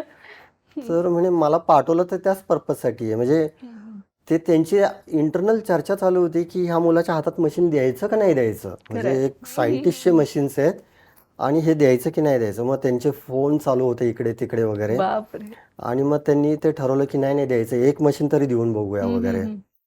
आणि मग त्यांनी एक मशीन दिलं आणि मग तो दीड तास बसला आणि त्यांनी तो आयडेंटिफाय केला तो व्हायरस. आणि तो नवीन व्हायरस होता आणि त्यांनी तो मॅन्युअली काढला. क्या बात. मॅन्युअली काढला आणि मग त्यांना सायंटिस्ट लोकांना दाखवलं, म्हणे बघा मी काढलाय तो व्हायरस वगैरे. तर त्यांनी बघितलं ते सगळं आणि ते शॉक झाले. ते म्हणे अरे काढला की तू व्हायरस वगैरे. आणि मग ते म्हणले आता हे बाकी सगळे 25 मशीन आहे सगळ्यांचे काढणे. संजय म्हटला की मी नाही काढत बसणार हे सगळं, मी व्हायरसचा सॅम्पल घेतलाय, मी जातो माझ्या वर्कशॉपला, मी टूल बनवतो, मला 3-4 दिवसाचा टाइम द्या, 3-4 दिवसात मी टूल बनवून देतो, मग तुम्ही ते हार्डली 10 मिनिटात सगळे काढाल व्हायरस. क्या बात आहे. आणि मग तो व्हायरस घेऊन आला, मग त्याचं टूल बनवलं आणि मग ते क्विकिलमध्ये टाकलं आणि मग परत त्यांना क्विकिलची कॉपी दिली आणि मग त्यांनी ते सगळे व्हायरस काढले. त्यावेळेस ते खूप खुश झाले. आणि दॅट वॉज आर क्विकिलची पहिली मल्टी युजर लायसन्स कॉपी गेली आमची. 25 युजरची was a first copy great. जी PWCने घेतली होती तिथे. वा. सर तुम्ही इतके छान अनुभव आता सांगताय. खरं तर हिलिंग हा शब्द आत्ता इतका प्रचलित आहे सर्वार्थानेच, हो पण त्यावेळेला बरोबर ही सगळी कल्पना सुचणं आणि तंत्राला सुद्धा खऱ्या अर्थी इतकं सुदिंग करणं ही फार मोठी गोष्ट आहे. आणि मला त्यात सगळ्यात महत्त्वाची गोष्ट वाटते जी तुमची टॅगलाईन आहे आत्ता, की सिम्प्लिसिटी त्यातली. हो तर हा भाग USP ठरला क्विक हिलचा असं म्हणता येईल का? हो, तसं म्हणायला काय हरकत नाही. कारण कसं माहिती आहे का, की तो डे 1 पासून संजयचा हा कायम फोकस होता, की जो मशीन कॉम्प्युटर वापरतोय त्याच्यासाठी सायबर सिक्युरिटी ही सिम्प्लिफाईडच असली पाहिजे. वा. त्यामुळे आम्ही त्या काळामध्ये सुद्धा जेवढे MNCचे अँटीव्हायरस होते आणि आमचं जे होतं, आम्ही प्रत्येक वेळेला जे कम्पेअर करायचो तर आम्ही नेहमी ह्याच अँगलने विचार करायचो की युजरला कुठली गोष्ट आपसूक कळून जाईल अशा पद्धतीने तो डॅशबोर्ड बनवलेला होता. बर. आणि जेणेकरून त्याला ते इझिली वापरता यावं. उगीच खूप कॉम्प्लिकेटेड करण्यात काहीच अर्थ नव्हता. म्हणजे बऱ्याचशाच वेळेला असं होतं की एवढे सेटिंग असायचे, हे सेटिंग केलं की ते होणार, हे सेटिंग केलं की ते होणार. सो संजयनी कसं असे काही सिनारिओज बनवले होते की ह्या सिनारिओ असेल तुमचा तर बाकीच्या सेटिंग ऑटोमॅटिकली त्या सेट होतील. दुसरा असेल. तर असे 2-3 सिनारिओज बनवले होते. त्या सिनारिओज प्रमाणे तो बरोबर अँटीव्हायरस ड्राईव्ह व्हायचा. म्हणून ते सिक्युरिटी सिम्प्लिफाईड हा टॅगलाईन आमचा तो होता. क्या बात आहे सर. म्हणजे हा सगळ्यात मोठा विचार आहे तो ग्राहकांच्या मानसिकतेचा आहे असं आपण नक्की म्हणू शकतो. येस. तर काळ जसा बदलत जातो तसे ग्राहक बदलतात, त्यांची मानसिकता बदलते. तुम्ही एका मुलाखतीत फार छान वाक्य म्हणाला होतात की पैशाचा ओघ किती याच्यापेक्षा माझा ग्राहक माझ्याकडे कसा टिकतोय ही हो. गोष्ट मला अत्यंत महत्वाची वाटते. या ग्राहकासाठी तुम्ही आज काय आणि कशा पद्धतीने हे नातेसंबंध दृढ केलेत? कसं आहे ना, की मला माझ्या लाईफमध्ये आहे ना, अगदी डे वनपासून म्हणजे लहानपणापासून मी जसं म्हटलं, की अननोइंगली खूप असे गुरुज भेटत गेले. बरं. जसं पहिली गुरु तो आईच होती. दुसऱ्यांदी ज्यावेळेस वडिलांकडून बऱ्याचशाच गोष्टी शिकलो. दुसऱ्यांदी ज्यावेळेस मी जॉब करायला घेतला, त्यावेळेस आमचा बॉस वाज नावाचा होता, जो मुंबईला असायचा. आणि मी पुण्याला होतो त्यावेळेस एवढे माझे जे कलीग बाकीचे सगळे होते, ह्या सगळ्यांनी काही ना काहीतरी मला शिकवलंच आहे, बरं. आणि असं करत असताना मी ज्यावेळेस माझ्या मालकासाठी काम करत होतो ना, त्यावेळेस मला माझ्या कामाचा आणि ह्याचा आहे ना खूप कॉन्फिडन्स होता. म्हणजे जे काही मी करतो ते चांगलं करतो आणि त्याच्यासाठी जे काय मोबदला मिळायला पाहिजे तो मिळायलाच पाहिजे. आणि मी ते घ्यायचो आणि अगदी जिथे जॉब करत होतो तिथं मी तेच करायचो. कारण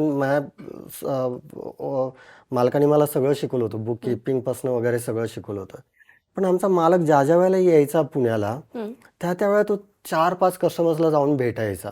बर. आणि भेटल्यानंतर एखादा कस्टमर नाराज असा जाणवला तर त्या कस्टमरकडून आम्ही जेवढे पैसे घेतले तर तो सगळेच्या सगळे रिटर्न करून टाकायचा.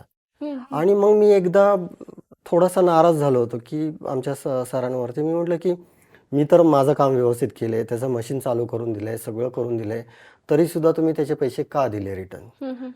त्यावेळेस मला माझ्या मालकाने ते शिकवलं होतं की जे गॉड गिफ्ट आहे ते तर तुझ्याकडे कायम राहणारच आहे, ते तुझ्याकडून कुणीच छीनून घेणार नाही. ओके, पण हे जे गिफ्ट आहे हे कुणासाठी आहे? ते पब्लिकला सेवा करण्यासाठी आहे.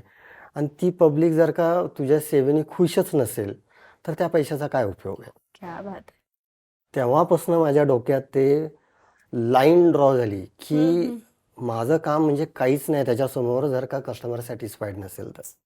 आणि तेव्हापासून तो जो कॉन्सेप्ट माझ्या डोक्यात बसला आहे की आपण जे काय करायचं ते कस्टमर सॅटिस्फॅक्शनसाठी करायचं. कस्टमर सॅटिस्फाईड नसेल तर ते काम करण्यात काही अर्थच नाही आहे.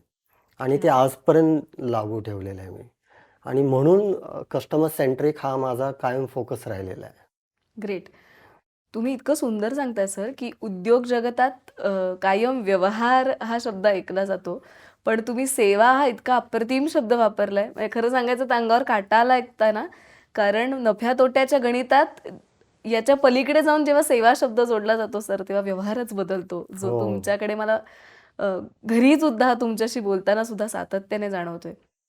आज जे जे सगळे गुण तुम्ही म्हणताय तुमच्यात मुरलेत, हे वेगवेगळ्या गुरूंनी दिलेले मार्गदर्शन किंवा तुम्ही तुमच्या निरीक्षणातून आलेत.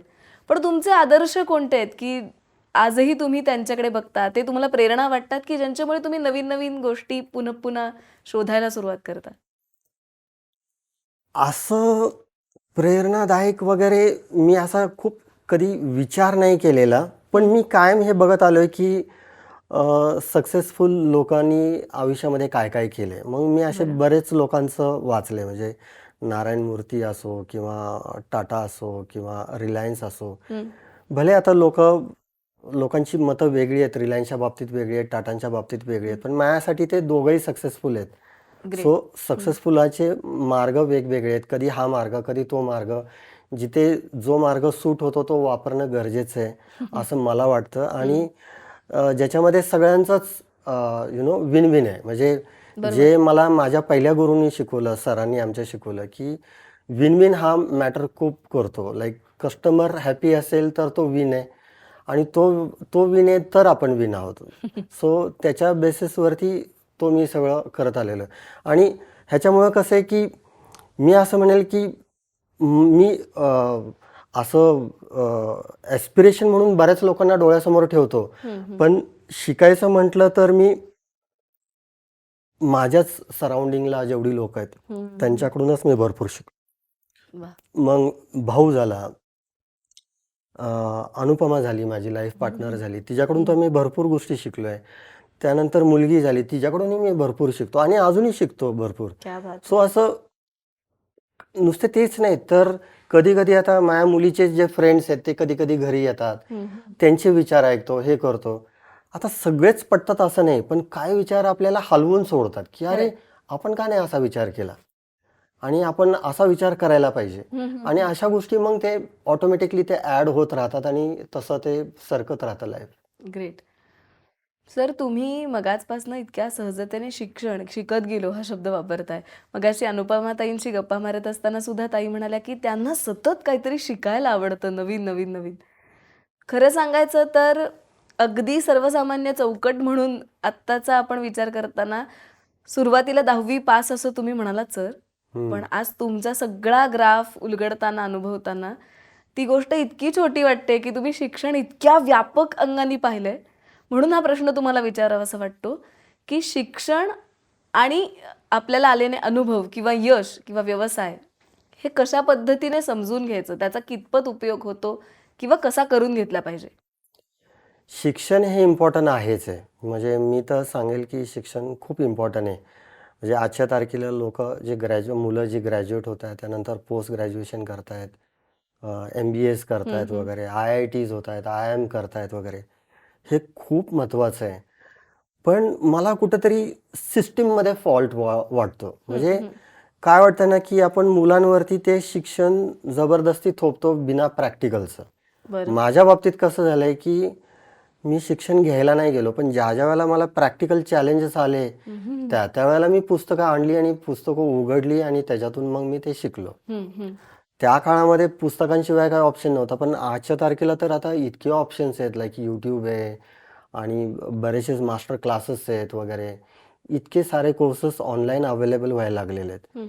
सो आपल्याला ज्या कुठल्या फील्डमध्ये काम करायचं असेल ना, त्याच्याबद्दलचं नॉलेज ग्रॅब करणं आजच्या या घडीला तर काहीच अवघड नाही. म्हणजे मला आठवतं ज्यावेळेस मी लहानपणी शाळा करत असताना मी स्क्रीन पेंटिंग करायचो, तर स्क्रीन पेंटिंगचे कुठेच कोर्सेस नव्हते. बरं.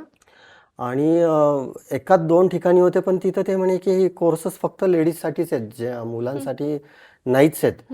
पण मग स्क्रीन पेंटिंगसाठी लागणारे पेंट ज्या पेंटच्या शॉपमध्ये मिळायचे वगैरे, मग मी त्यांच्याशीच अशा वेगवेगळ्या पेंट शॉपच्या दुकानदारांशीच बोलून त्यांच्याकडून मी ते सगळं विचारून घेतलं की युजली ब्लॉक कसं बनवतात, हे कसं करतात, ते कसं करतात.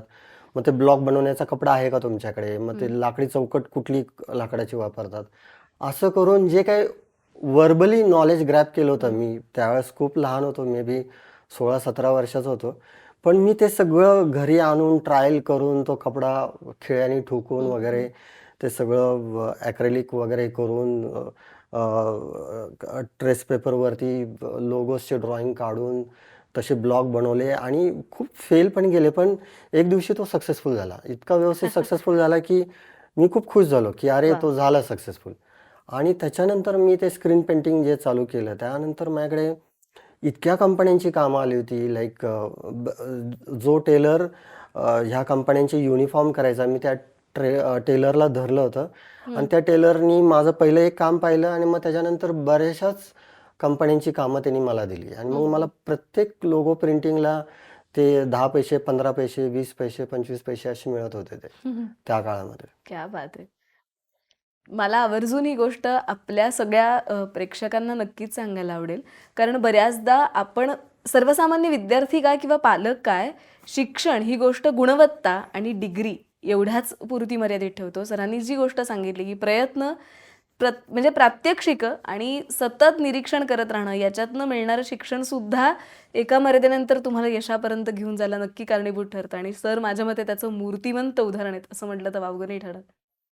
सर, मुळात आपल्या स्वयंच्या या सगळ्या मुलाखतींचा आणखी एक महत्त्वाचा गाभा आहे, ते म्हणजे यश. तुम्ही यशाच्या शिखरावर आहातच, पण हे टिकवून ठेवणं सोपं नाही. यशाकडे कसं पाहता आणि ते टिकवून ठेवण्यासाठी काय प्रयत्न केले पाहिजेत असं आपल्याला वाटतं? सी मला सक्सेस हे जे आहे ना, सक्सेस हा एक गोल आहे असं लोक म्हणतात, पण मी मानत नाही ते. कारण तुम्ही त्या गोलपर्यंत पोहोचला तर मग त्याच्या पुढे काय? खरंय. मला नेहमी असं वाटतं की सक्सेस ही कशी आहे ना, ही जर्नी आहे. वा. म्हणजे तुम्ही आज त्या टप्प्याला पोहोचला ना, तर मग पुढे काय? म्हणजे ती कंटिन्यू जर्नी आहे. ती कंटिन्यू जर्नी तुम्ही जर का चालत राहिला तर ते तुम्ही टिकवून ठेवू शकता. नाहीतर मग तुम्ही त्याला डेस्टिनेशन समजलं की मग तुम्ही तिथे पोहोचला की मग तुम्ही तिथे अडकला. ग्रेट. सो माझ्या दृष्टीने सक्सेस हे जर्नी आहे आणि ती कंटिन्यूस आहे. कारण वर्ल्ड सतत चेंज होत चाललेलं आहे. म्हणजे मी ज्या फील्डमध्ये आहे, आत्ता मला कधी कधी ह्या घडीला असं वाटायला लागतं की मी हा हा हा मार्ग का निवडला सायबर सिक्युरिटीचा. कारण ह्याच्यात कसं आहे माहिती आहे का, ह्याच्यात रोज नाही, आता प्रत्येक तासाला चॅलेंज आहे नवीन. खरंय. आणि प्रत्येक तासाला नवीन काहीतरी प्रॉब्लेम्स येत आहेत आणि त्याच्यावरती मार्ग शोधावा लागतो आणि त्याच्यावरती ते सगळे सोल्युशन्स बनवावे लागतात आणि त्याच्यावरती सतत काम करावं लागतं. म्हणजे हे कंटिन्यूस इनोव्हेशन प्रोसेस आहे आमची, जी सतत करत राहावी लागते. जसं बाकीच्या बिझनेसेसमध्ये कसं असतं की तुमचा काहीतरी एक प्लॅन असतो, एक स्ट्रॅटेजी असते आणि मग ते तुम्ही बनवता, ती बसवता, मग प्रोसेस डिफाईन होती आणि मग प्रोसेस डिफाईन झाली की मग तुमचं काम सुरू झालं की मग ते फॅक्टरीसारखं काम करतं. राईट. सायबर सिक्युरिटी वरती काम करणं म्हणजे फॅक्टरीसारखं काम नाहीच आहे. बरं. म्हणजे हे कसं आहे की आत्ता ह्या घडीला म्हणजे दिवसाला जर का 10 लाख नवीन व्हायरसचे सॅम्पल जनरेट होतात, बापरे. युनिक. बापरे. आणि ह्या सगळ्या व्हायरसवरती सोल्युशन द्यायचं असतं, तर आम्हाला आजचे सोल्युशन लिहिता लिहिता कंटाळा येतो, उद्याचे तर नवीन आहेत. ह्याच्यामध्ये सॅटर्डे संडे सगळ्या दिवशी ते सगळे नवीन येत असतात. मग आमच्यासाठी हे सतत चॅलेंजच आहे की आम्हाला माहित नाही आज जे आम्ही केलंय, आजचा प्रॉब्लेम तर आम्ही सोडवू, पण उद्या जो प्रॉब्लेम येणार आहे तो आम्ही कसा सोडवू हे आम्हाला पण सांगता येत नसतं. पण आता ती प्रॅक्टिस झाली आहे की प्रत्येक आलेल्या चॅलेंजला कसं हँडल करायचं, कसं हाताळायचं, काय करायचं. म्हणजे लोक ते डिझास्टर, हे सगळे आता शब्द मी अलीकडे अलीकडे शिकलोय, डिझास्टर मॅनेजमेंट वगैरे कॉन्सेप्ट म्हणतात. पण आम्ही हा कॉन्सेप्ट म्हणजे बिना हे शब्द माहिती असता अगदी 96 सालापासून आम्ही हे सगळं पाळत आलोय की बाबा जर का नाहीच काढता आला तर मग दुसरा मार्ग काय, मग आपण ह्याचा बॅकअप घेऊन ठेवला पाहिजे, मग हे करून ठेवलं पाहिजे, ते करून बरोबर. ठेवलं पाहिजे, किंवा असं जर का झालं तर आपल्याला प्लॅन बी आपला हा रेडी पाहिजे, तो फेल झाला तर प्लॅन सी रेडी पाहिजे. तर हे सतत कंटिन्यूस आमचे प्रयत्न चालू असतात आणि त्याच्यावरती इनोव्हेशन कंटिन्यूस काम चालू असतं. क्या बात आहे. म्हणजे काळाच्या बरोबरच्या ऐवजी काळाच्या पुढेच कायम तुम्हाला एक कायम हो पाऊल विचार राहावं करावा लागतंय. लागतो. हो. पण हे काळाच्या पुढे पाऊल टाकत असताना मगाशी जसं आपण संवाद साधत होतो त्यावेळेला एक विचार झाला होता की हे सगळं कशामुळे येतं, हे इंट्युशन मुळे तुम्ही हे निर्णय घेऊ शकता का त्या निरीक्षणातून येतात, अभ्यास असतो, काय नेमकं होतं? काय होतं की बऱ्याच वेळेला आता आपण जे सतत काम प्रॉब्लेम सोडवत आलोय ना, मग त्याच्यातून एक आपण असा ट्रेंड आयडेंटिफाय करतो की अरे जर का मागच्या 6 महिन्यामध्ये असं झालंय, पुढच्या 6 महिन्यामध्ये असं होण्याची शक्यता आहे, बर. तर त्याला प्रोएक्टिव्हली म्हणून जर का आपण कुठेतरी मशीन लर्निंगनी म्हणा किंवा AI नी म्हणा आपण त्याचं सोल्युशन आजच लिहिलं तर पुढच्या 6 महिन्याचं काम थोडंसं कमी होऊन जाईल वगैरे. अशा पद्धतीने आम्ही ते कायम करत आलो. म्हणजे मागे केलेल्या कामाचा कुठे ना कुठेतरी तो आत डोक्यामध्ये सतत तो विचार चालूच असतो. बरोबर. सर, आता डेटा प्रायव्हसी बिल पास झालंय आणि डेटा प्रायव्हसीमध्ये माझ्या मते भारतात एकमेव कंपनी ही क्विक हिल आहे. ह्याचा अतिशय अभिमान वाटतो. पण हे तुम्हाला इतक्या आधी कसं काय सुचलं? काय आलं की डेटा प्रायव्हसीवरती काम करायची इच्छा कधी जागरूक झाली ज्यावेळेस, म्हणजे मी म्हणण्यापेक्षा माझ्या ऑफिसमधल्या काही टीम मेंबर्सलाच ते सुचत गेलं. कारण ज्यावेळेस युरोपमध्ये GDPRS बिल पास झालं आणि मग नंतर काही कंट्रीजमध्ये व्हायला लागलं आणि ज्यावेळेस मी पाहत होतो की आत्ताचं जे नवीन सरकार आहे, मोदी सरकार आहे, ते खूप ॲडव्हान्स आहे आणि खूप फ्युचरिस्टिक विचार करत आहे. त्याच वेळेला लक्षात आलं होतं की असं बिल आपल्या इथेही पास होईल न होईल माहीत नाही, पण आपल्याला रेडी राहिलं पाहिजे त्यासाठी. बरं. सो ते मी बनवायला घेतलं. ॲक्च्युली खूप अपोज होता, म्हणजे अगदी इंजिनिअरिंग डिपार्टमेंटपासनं ते अगदी बोर्ड ऑफ डायरेक्टर्सपर्यंत की तुम्ही ह्याच्यावरती खर्च कशाला करता, जर का ते प्रोडक्ट आपल्या इथं तेवढं विकल्या जाणार नाहीये आणि ते विकायला मग तुम्हाला आयदर अमेरिका आणि युरोपमध्ये जावं लागेल आणि मग तिकडे जायचं असेल तर सिन्स ते डेटा प्रायव्हसी म्हणल्यानंतर तुम्हाला तिथल्या क्लाउडला कम्पॅटेबल करावं लागेल, ज्याचे खर्च परत वेगळे आहेत वगैरे असं तसं. पण तरीसुद्धा मी ह्या सगळ्यांना कन्व्हिन्स करून म्हटलं we will start with a small team, maybe एक 10 लोकांची टीम नी सुरुवात करूया आणि आपण ते बनवायला घेऊया. बरं. आणि मी ते 3 वर्षापूर्वी ते बनवायला घेतलं हम्म. आणि माझं प्रोडक्ट बनवून रेडी 6 महिन्यापूर्वी, म्हणजे 6-7 महिन्यात जानेवारीला ते रेडी झालं वगैरे. आणि आम्ही बीटा टेस्टिंगसाठी सुद्धा बऱ्याचशाच इंडस्ट्रीमध्ये वगैरे दिलं होतं हम्म. आणि तिकडून सगळ्यांना ते खूप प्रोडक्ट आवडलं आणि आता क्या तो बात आहे. बिल पास झालं. त्यामुळे आता त्या प्रोडक्टची डिमांड खूप. आणि जर का तुम्हाला ते मेक इन इंडियाच्या पॉईंट ऑफ व्ह्यूनी बघायचं असेल तर ते फक्त क्विकहिलकडेच ते प्रोडक्ट आहे. क्या बात आहे. प्रचंड अभिमान वाटतोय सर हे सारंच ऐकत असताना. पण अमेरिकेतला तर अनुभव विलक्षण आहे, जो म्हणजे अभिमानाच्याही पलीकडे भारतासाठी मान उंचावणार आहे असं म्हटलं तर वावगं नाही ठरणार. तो काय आहे? तो म्हणजे तुम्ही डेटा प्रायव्हसी बद्दल बोलताय, होय जे होय. आम्ही प्रोडक्ट बनवलं होतं ते. हम्म. अमेरिकेमध्ये national cyber security centre of excellence ही जी सरकारी संस्था आहे, अमेरिकन सरकारी संस्था आहे, हम्म. जी डेटा क्लासिफिकेशनवरती काम करते. म्हणजे यांचं काम असं आहे की प्रत्येक सिस्टीममध्ये जो डेटा क्रिएट होतो त्याचं क्लासिफिकेशन बनलं पाहिजे आणि त्याच्यावरती त्यांचा प्रचंड रिसर्च चालू असतो. बर. आणि त्यांनी आमचं डेटा प्रायव्हसीचं प्रोडक्ट पाहिलं आणि आम्ही जो आमच्या प्रोडक्टच्या आतमध्ये जो डेटा क्लासिफिकेशनचा जो कॉन्सेप्ट डिझाईन केलेला आहे तो त्यांना खूप आवडला आणि त्यांनी आम्हाला त्यांचं कोलॅबरेटिव्ह पार्टनर म्हणून सिलेक्ट केलं, जे क्या बात त्यांच्या आहे. वेबसाईटवरती पण आहे नाव आमचं. आणि एकमेव इंडियन कंपनी आहे जिनी ह्या गोष्टी कॉन्ट्रीब्यूट केल्यात त्यांच्याकडे तशा. ग्रेट. क्या hats off to you sir. की मी मगाशीच म्हटलं तसं की भारताला अत्यंत अभिमान वाटेल अशी ही गोष्ट आहे. जसं तुम्ही आत्ता सांगताय तर हा सगळा भाग ज्या वेळेला लक्षात येतो त्यावेळेला सायबर सिक्युरिटी हा अत्यंत महत्त्वाचा मुद्दा आत्ता सगळ्याच देशांना काय म्हणू भेडसावतोय किंवा त्याच्या विषयीची जागरूकता निर्माण केली जाते. भारत या बाबतीत नक्की कुठे आहे आणि आपल्याकडले ग्राहक किंवा हे जे सगळे युजर्स आहेत हे तेवढे अवेअर आहेत का? भारतामध्ये आहे ना डिजिटल युजरचं प्रमाण प्रचंड आहे, कारण भारताची लोकसंख्या मोठी आहे खरंय. आणि ज्या पद्धतीने स्मार्टफोन्स वगैरे जे सगळे वाढत चालले आहेत त्या पद्धतीने डिजिटल टेक्नॉलॉजी आणि इंटरनेटचा वापर प्रचंड वाढत चाललेला आहे आणि तो वाढतच राहणार आहे. हम्म. आता तुम्ही तो अवेअरनेस म्हणाल तर कसं आहे की तो फक्त भारतातच लॅकिंग आहे असं नाही, तो तर जगभरात सगळीकडेच तसाच तितकाच लॅकिंग आहे. बरं. पण त्या मानाने भारतात कसं आहे माहिती आहे का की थोडंसं निग्लेक्जन्सीचा हा प्रकार जास्त आहे. म्हणजे तो काय फक्त डिजिटल सिक्युरिटीच्या बाबतीतच आहे असं नाही आहे. म्हणजे आपल्या देशात आपण पहा, ज्यावेळेस बॉम्ब ब्लास्ट होतात वगैरे सगळं होतं, परत 4थ्या दिवशी सगळी लोक परत त्याच लोकलनी ट्रेननी धावायला सुरुवात करतात, कारण ते लाईफ आहे. आपली लोक पटकन विसरून जातात, मागे घडलेल्या गोष्टी त्या पटकन विसरून जातात आणि त्याचे धडे लक्षात ठेवत नाहीत. बरं. आणि त्याच्यातून येणार आहे म्हणजे आपण अगदी नॉर्मल क्राईम जरी बघितले किंवा आपण बरेचसे जे आपल्या भारतात क्राईम होत आहेत तेच रिपीट क्राईम अजूनही होत चाललेले आहेत. म्हणजे जे 20-25 वर्षापूर्वी क्राईम व्हायचे तशाच टाईपचे क्राईम अजूनही होत आहेत.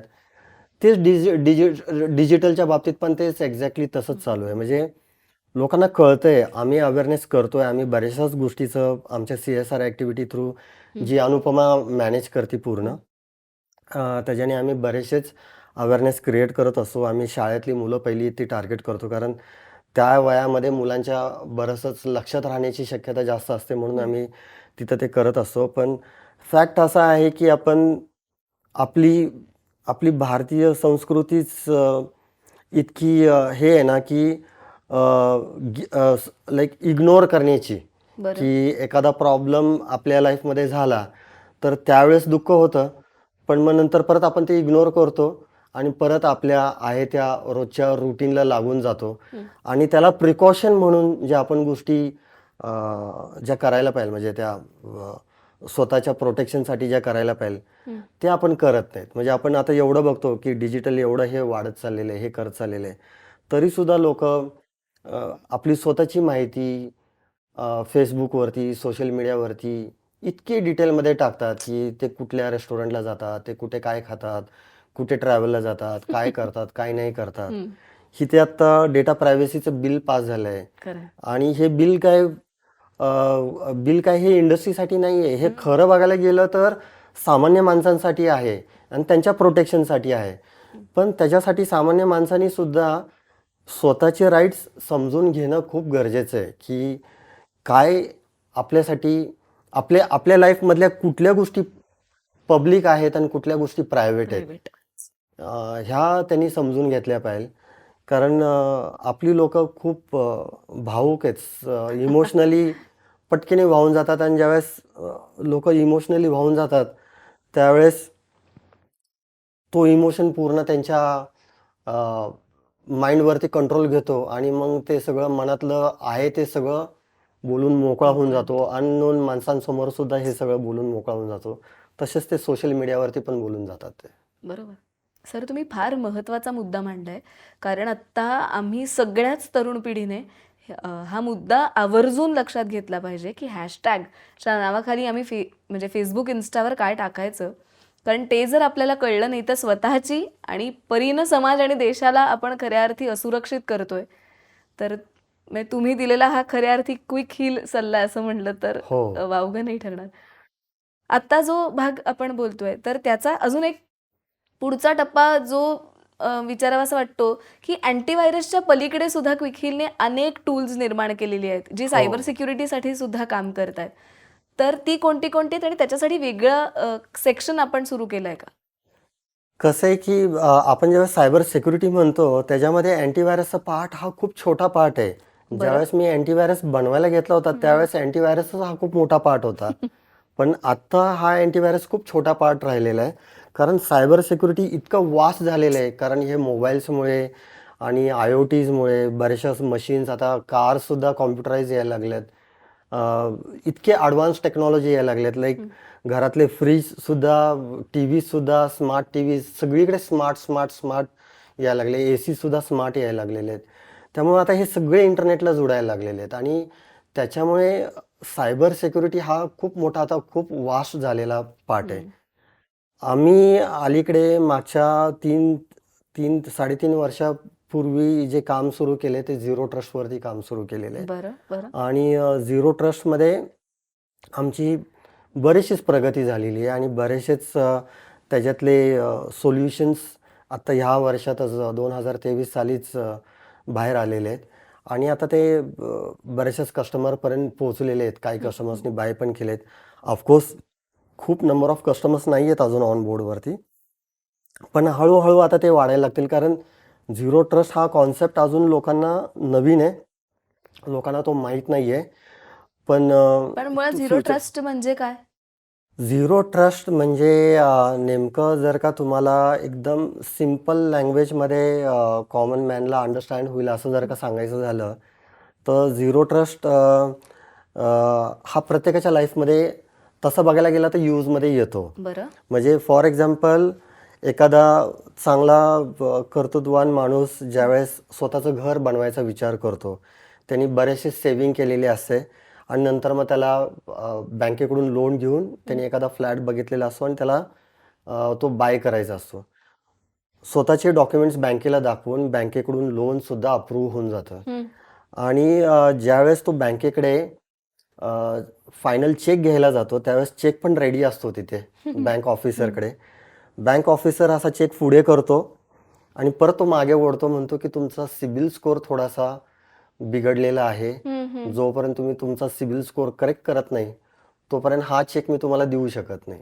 बरोबर. अशा वेळेला तो व्यक्ती नक्की काय करणार? कारण सिबिल स्कोअर हा त्याच्या हातातच नाही आहे. मग सिबिल स्कोअर बिघडणे म्हणजे नक्की काय होतं? तर कुठेतरी एकेकाळी तुमच्याकडून एखादं क्रेडिट कार्डचं बिल किंवा काहीतरी थोडंसं डिले झालं असेल, 1-2 महिन्यांनी लेट भरल्या गेलं असेल आणि त्याच्यामुळे तुमचा सिबिल स्कोअर डाऊन झालेला आहे आणि ते त्या रेटिंगमुळे तुम्हाला कुठलंही लोन, मग तुम्ही कुठल्याही बँकेत गेला तरी तुम्हाला हे चॅलेंज फेस करावं लागणार आहे.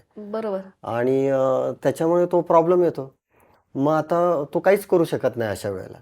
एक्झॅक्टली झिरो ट्रस्ट हे असंच काम करतं, की झिरो ट्रस्ट म्हणजे ईस्ट वेस्ट ट्रॅफिकवरती काम करतं. म्हणजे कंपनीच्या आतमध्ये जेवढे एम्प्लॉईज आहेत, मग ज्याच्यामध्ये आपण असं म्हणू की इकडे HR डिपार्टमेंट आहे, तिकडे मार्केटिंग डिपार्टमेंट आहे, इकडे इंजिनिअरिंग डिपार्टमेंट आहे, तिकडे कस्टमर सपोर्ट डिपार्टमेंट आहे, सेल्स डिपार्टमेंट आहेत.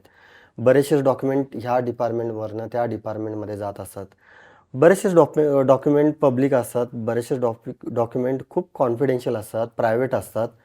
आणि ज्यावेळेस ते ह्या फंक्शनमधून त्या फंक्शनमध्ये जात असतात, ट्रॅव्हल होत असतात, त्यावेळेस हे झिरो ट्रस्ट हे सगळं ट्रॅक करत असतं, की बाबा फायनान्सचं हे डॉक्युमेंट कुठंतरी HR डिपार्टमेंटला चाललेलं आहे आणि HR डिपार्टमेंटच्या ज्या नावाच्या व्यक्तीला ही ॲड्रेस केलेलं आहे, त्या नावाच्या व्यक्तीने जर का त्या कंपनीमध्ये बसून ह्याच्या आधी अनइथिकल कामं केलेली असतील, की महत्त्वाचे डॉक्युमेंट स्वतःच्या ईमेल IDला पास ऑन करणे किंवा कुठल्या मित्राला पास ऑन करणे, अशी कामं केलेली असतील, तर ह्या गोष्टी कधीतरी ट्रॅक झालेल्या आहेत या झिरो ट्रस्टमध्ये आणि ते त्यांनी लक्षात ठेवलेले आहेत. मग अशा वेळेला हे झिरो ट्रस्ट सिस्टम असे डॉक्युमेंट्स त्या व्यक्तीकडे जाण्यापासून अडवतं. बर. हे सांगतं की ह्या व्यक्तीवरती तुम्ही ट्रस्ट नाही ठेवू शकत, कारण हे महत्त्वाचं डॉक्युमेंट आहे. हे डॉक्युमेंट जर का त्या व्यक्तीच्या हाती पडलं तर हे डॉक्युमेंट लीक होण्याची शक्यता दाट आहे. मग अशा वेळेला ते डॉक्युमेंट तिथे पाठवता येत नाही. मग त्या केसमध्ये मग त्यांना दुसरा व्यक्ती शोधावा लागतो HR मध्ये, ज्याच्यावरती ट्रस्ट, ज्याचा स्कोअर चांगला आहे, त्याच्यापर्यंत ते डॉक्युमेंट पोचवू शकतं. पण अनट्रस्टेड एम्प्लॉयीपर्यंत ते डॉक्युमेंट पोचवू शकत नाही. म्हणजे ह्याच्यामध्ये काय आलं की ऑर्गनायझेशनमध्ये आता प्रत्येक एम्प्लॉयला तुम्हाला इथिकलचे धडे घेण्याची गरज नाही. झिरो ट्रस्ट बसवलं की तो ऑटोमॅटिकली इथिकल वागणं त्याला ते मॅन्डेटरी आहे. जर का तो इथिकल नाही वागला तर त्याचा स्कोअर कुठेतरी ऑर्गनायझेशनमध्ये कमी होणार. त्याला कंपनीकडून बऱ्याच वेळेला मेमोज पण भेटतील, एखाद्या वेळेस त्याला टर्मिनेट पण करण्यात येईल. आणि ह्याच्यामुळे सगळ्यांची सोय व्यवस्थित होती. म्हणजे तुम्हाला कुठेही फायरवॉलमध्ये तुम्हाला अशा पॉलिसीज टाकायची गरज नाही पडणार, की फक्त यूट्यूब फक्त मार्केटिंग डिपार्टमेंटला चालव करा आणि HR ला नका करू किंवा फायनान्सला नका करू किंवा सोशल मीडिया पूर्ण बंद करून टाका ऑर्गनायझेशनमध्ये. हे तुम्हाला फायरवॉलमध्ये सेटिंग करायची गरज नाही, कारण झिरो ट्रस्ट हे सगळं ट्रॅक करत असतं आणि ते युजर वाईज ट्रॅक करत असतं. बर. आणि त्या युजर वाईज ते सगळं माहिती रिस्पेक्टेड डिपार्टमेंटपर्यंत पोहोचत असते, जेणेकरून त्या रिस्पेक्टेड डिपार्टमेंटला ऑन दी स्पॉट ॲक्शन घेता येणे शक्य आहे. ह्याला झिरो ट्रस्ट म्हणतात. ग्रेट. मी सांगू सर तुम्हाला, लहानपणी आई जे सांगायची ना की चुकीचं वागायचं नाही, हा देवबाप्पा बघतोय, तर तो कोण आहे हे माहिती नसायचं, पण त्या एका कुठल्या तरी शक्तीवरती विश्वास ठेवून आपण चांगलं वागत राहतो. तर कदाचित तुम्ही जे म्हणताय ना, तशी ही अशी एक शक्ती आहे की जी आम्हाला प्रत्यक्ष दिसत नाही, पण आम्हाला नीतिमत्तेने वागायला कायम भाग पाडणार आहे. हो. सो कमाल. म्हणजे या सगळ्याचा विचार करत असताना सर तुमची झेप इतकी उंच आहे की ती पृथ्वीपर्यंत थांबणं शक्यच नाहीये, ती चंद्रापर्यंत जाणं स्वाभाविक होतंच. त्यामुळे ती झेप क्विक हिल खऱ्या अर्थी चांद्रयानात सुद्धा होतं आणि चंद्रावरती जाऊन सुद्धा ते छान स्थिरावलंय. तर चांद्रयानातला रोल काय आहे? चंद्रयानातला रोल आमचा असा आहे की इस्रो हे जे सरकारी ऑर्गनायझेशन आहे, त्यांची सुरक्षेचं जबाबदारी क्विकिलकडे मागच्या 10 वर्षापासून आहे. ओ. हो. आणि आम्ही ती बारकाईने बघत असतो. प्रत्येक वेळेला त्यांच्यावरती कधी पण असा टार्गेटेड अटॅक वगैरे होणार असेल, तर तो आम्हाला आमच्या लॅबमध्ये कळालं की आम्ही त्यांना वेळेत तो कळवतो पण सुद्धा आणि त्यांना हेल्प पण करतो अशा वेळेला.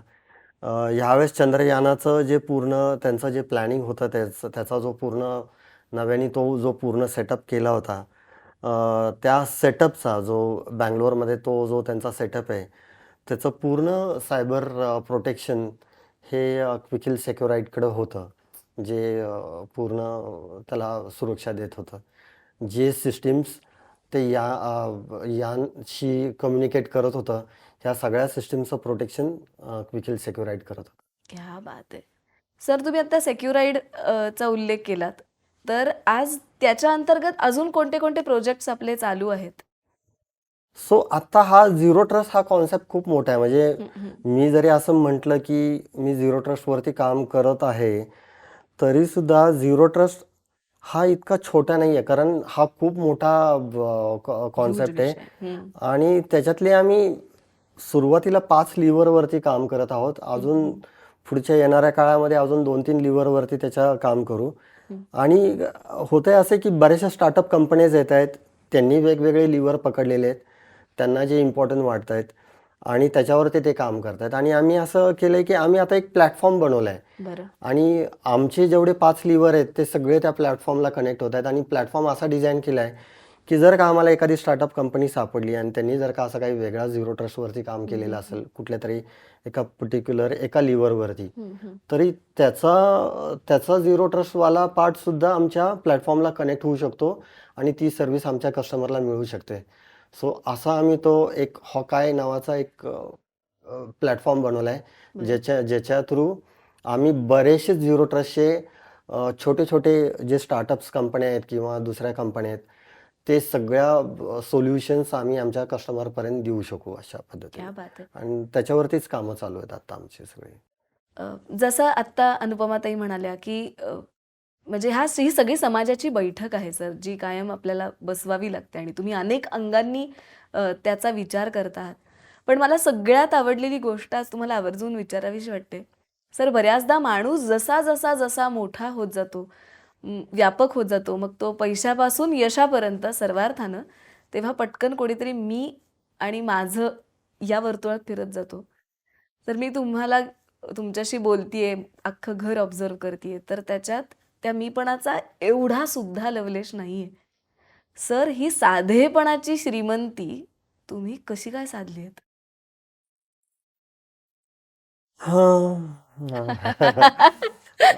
अवघड प्रश्न आहे. पण मी असं सांगेल की मी अजूनही तसाच आहे, सिंपल आहे. हे जे एवढं सक्सेस मिळालंय ना, एवढं लाईफमध्ये, ते बरेचसेच चॅलेंजेस अंगावरती घेऊन त्याला हे करत जात असल्यामुळे हे मिळालंय. पण मी एक सांगतो की ह्याच्यामध्ये मला सर्वात जास्त उत्साहित केलंय किंवा प्रेरित केलंय ते अनुपमाने जास्त केलंय. कारण बर. ज्यावेळेस आमचं लग्न झालं त्यावेळेस आमचं सिन्स लव्ह मॅरेज असल्यामुळे आम्हाला तो फॅमिली सपोर्ट नव्हता आणि अशा वेळेला फक्त आम्ही दोघंच एकमेकांचे सपोर्ट होतो. आणि मी एवढा मोठा कधीच विचार नव्हता केलेला की एवढं मोठा असं. मला माझे स्ट्रेंथ पॉईंट माहिती होते की माझ्याकडे काय स्ट्रेंथ आहेत आणि मला माझे वीक पॉईंट पण माहिती होते. आणि मी एक पाहिलं की माझ्या सगळ्या वीक पॉईंट जे आहेत ते सगळे स्ट्रॉंग पॉईंट अनुपमाचे आहेत. क्या बात आहे. आणि त्या ह्याच्यामध्ये मग मी असं ठरवलं की जे माझे वीक पॉईंट आहेत ते सगळे मला तिच्याकडून शिकायचे आहेत आणि तिच्याकडून ते लर्न करायचे. आणि ते होत असल्यामुळे ह्या सगळ्या स्टेप्स पुढे पुढे सरकत गेलो मी. मग कुठे मागे वळून बघायचा प्रश्नच राहिला नाही. कारण सुरुवातीला असं झालं की फॅमिलीज नाराज होत्या, कारण आमचं लव्ह मॅरेज झाल्यामुळे. त्यामुळे आम्हाला इकडे तिकडे बघायची आमच्याकडे काय ऑप्शन नव्हताच. मग फक्त सरळच बघायचं आणि सरळच सुटायचं. मग कुठे गावी जायचं नाहीये, कुठे नातेवाईक नाहीये, कुठे काही नाहीये. मग फक्त फोकस लोकांची सेवा करण्यावरती फोकस टाकत राहिलो, करत राहिलो. आणि तुम्हाला सांगतो की ज्यावेळेस एक काळ होता 99-2000 साली, त्यावेळेस फायनान्शियली एवढे प्रॉब्लेममध्ये आलो होतो की प्रोडक्ट तर चांगलं होतं, प्रोडक्ट विकल्या जात होतं, पण मला पैसे कसे ते कलेक्ट करायचे ते जमत नव्हतं. कारण बरेचसेच पार्टनर्स त्याचा यूज करायचे वगैरे. आणि अशा अडचणीत तर मी खूप घाबरून गेलेलो होतो.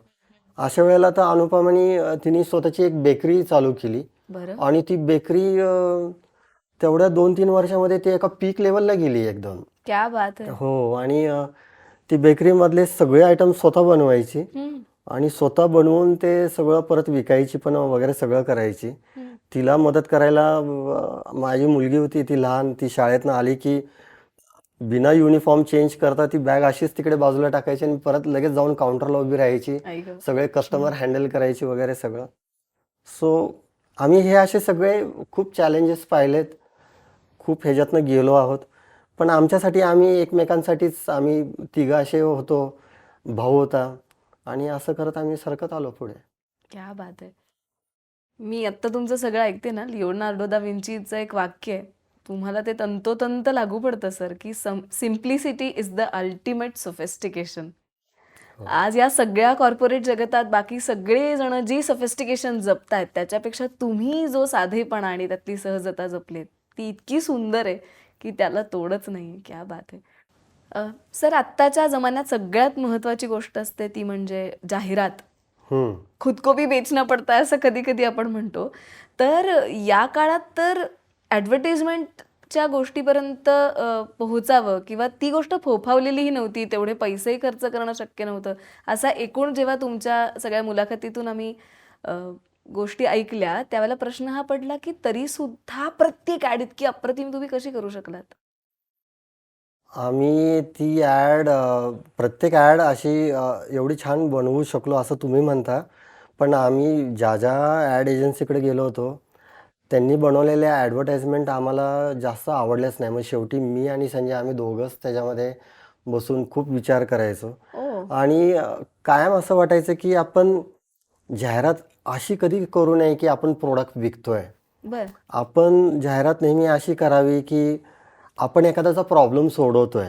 आहा. ह्या अँगलनी तो विचार करूनच आम्ही प्रत्येक जाहिरात बनवताना आम्ही तो तसा विचार केला. जसं क्विखिलची टॅगलाईन अगदी पहिल्यापासून आहे की आपके पीसी पीसी में में कौन कौन रहता रहता है, है. व्हायरस या क्विखिल.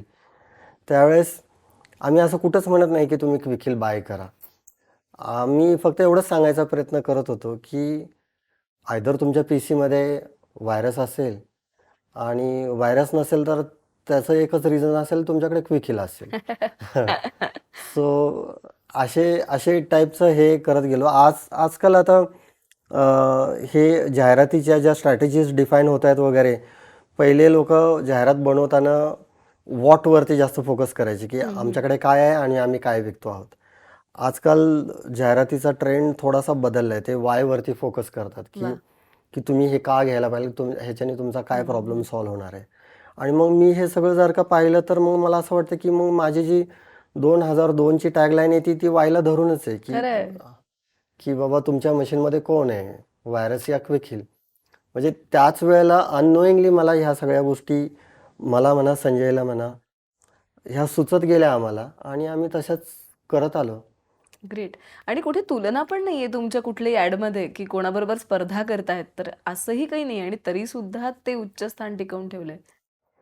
ती माझी पहिल्यापासूनच थॉट प्रोसेस अशी आहे की मी स्वतःला कधीच कम्पेअर केलं नाही कुणाबरोबर. कारण इवन माझे सेल्स पीपल सुद्धा ज्या ज्या वेळेला कस्टमरकडे जायचे त्यावेळेस ते म्हणायचे की तुमचं नॉटनपेक्षा कसं वेगळं आहे किंवा तुमचं मॅकॅफेपेक्षा कसं वेगळं आहे.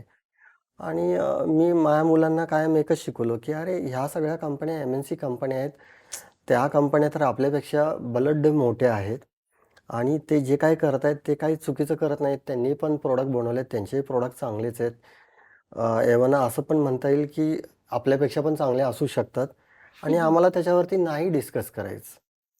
तुम्ही क्विखिलशी रिलेटेड प्रश्न विचारा, आम्ही तुम्हाला त्याची उत्तरं देऊ. क्या बात. आम्ही कॉम्पिटिटरबद्दल कुठलीच गोष्ट वाईट किंवा चांगली काहीच सांगू शकणार नाही. आम्ही क्विखिलबद्दल बोलू शकतो आणि क्विखिलबद्दलच बोलू शकतो. तेवढंच करू शकतो आम्ही. क्या बात आहे सर. तुमचे फोकस इतके क्लिअर असल्याचा परिणाम पुढच्या सगळ्या यशात निश्चित दडलेला आहे. हो. सर, तुम्ही ज्या ज्या गोष्टी सांगताय की एकतर वेगवेगळ्या आव्हानांना सामोरे गेलात, तर आत्ता 2 गोष्टी समाजामध्ये दिसतात. एकतर पहिला भाग असतो की मराठी माणूस उद्योग करायला धजावत नाही. पटकन आपण म्हणतो की कारकुनी वृत्ती त्याच्याकडे अधिक असते. किंवा आज दुसरी बाजू बघायला मिळते की उद्योग काढावासा तर वाटतोय पण भीती वाटत राहते. तर उद्योग काढायसाठीची आव्हानं कोणती आहेत आणि का उद्योजक झालं पाहिजे असं आपल्याला वाटतं? उद्योजक होण्यासाठी जे आजकालच्या तरुण पिढींना जो चॅलेंज समोर येतोय ना, तो बाहेरनं पेक्षा जास्त घरातूनच येतो.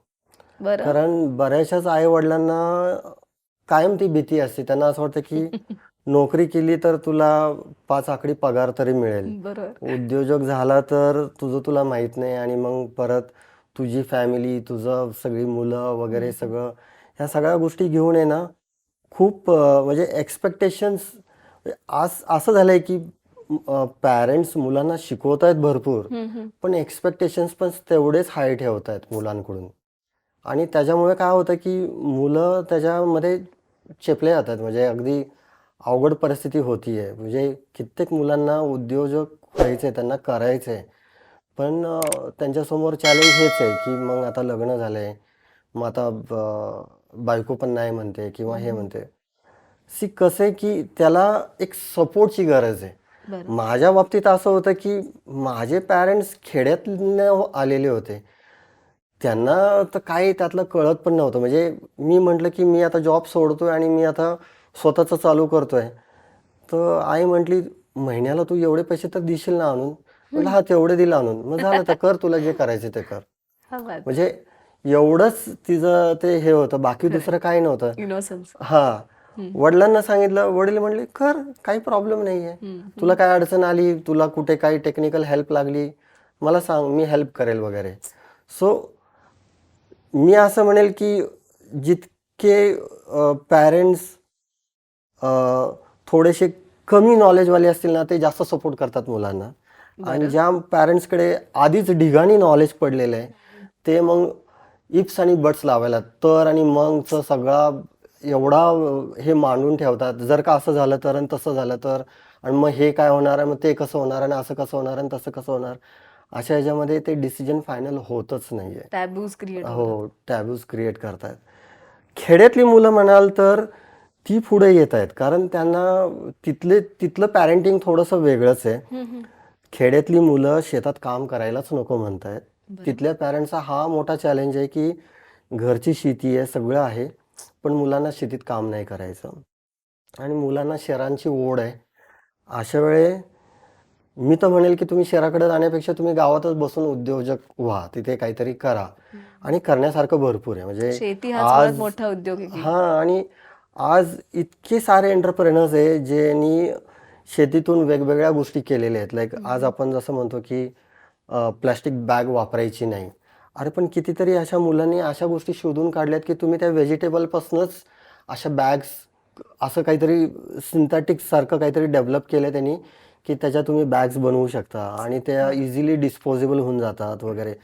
सो असे प्रयोग करत राहणे आणि YouTubeवरती एवढे चांगलं नॉलेज असताना त्याच्यातले कुठलेही प्रयोग उचलून, करून त्याच्यामध्ये ते उद्योजक बनू शकतात. त्यांना काही अवघड काम नाही आहे तिथे. ते सगळे करू शकतात ते. सर पण यासाठी आमचं सगळ्यात महत्त्वाचा गोष्ट असतो की वेळ, टाइम मॅनेज करता आलं पाहिजे.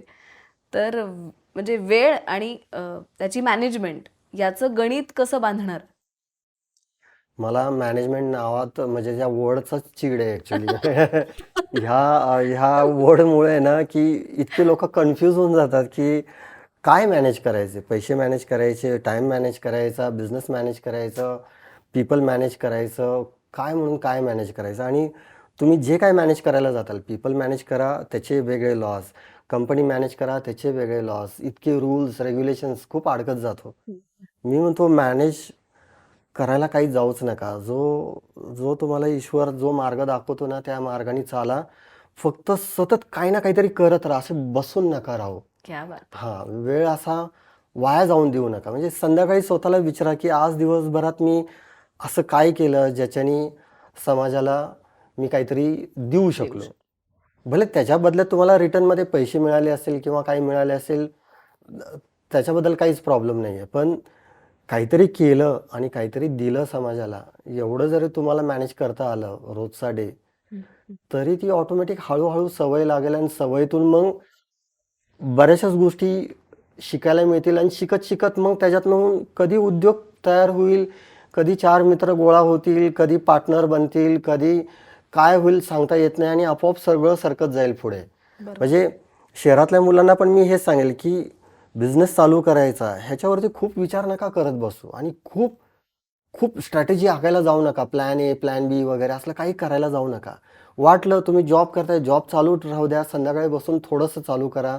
चालू करत, करत, करत ते सरकायला लागलं पुढे, पुढे, पुढे सरकायला लागलं. मग अशा वेळेला वाटलं की मग तो जॉब सोडा आणि मग ते पुढे सरका.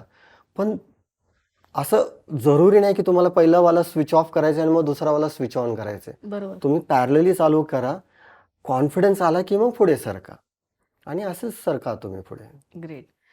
सर, तुम्ही जसं म्हणालात तसं पॅरलली विचार करत असताना या सगळ्याचा पुन्हा सेंटर पॉइंट इज अगेन पैसा. हो. तर पैसा या गोष्टीकडे एक उद्योजक म्हणून आणि एक माणूस म्हणून दोन्ही अर्थी कसं पाहता? आधी माणूस म्हणून सांगतो.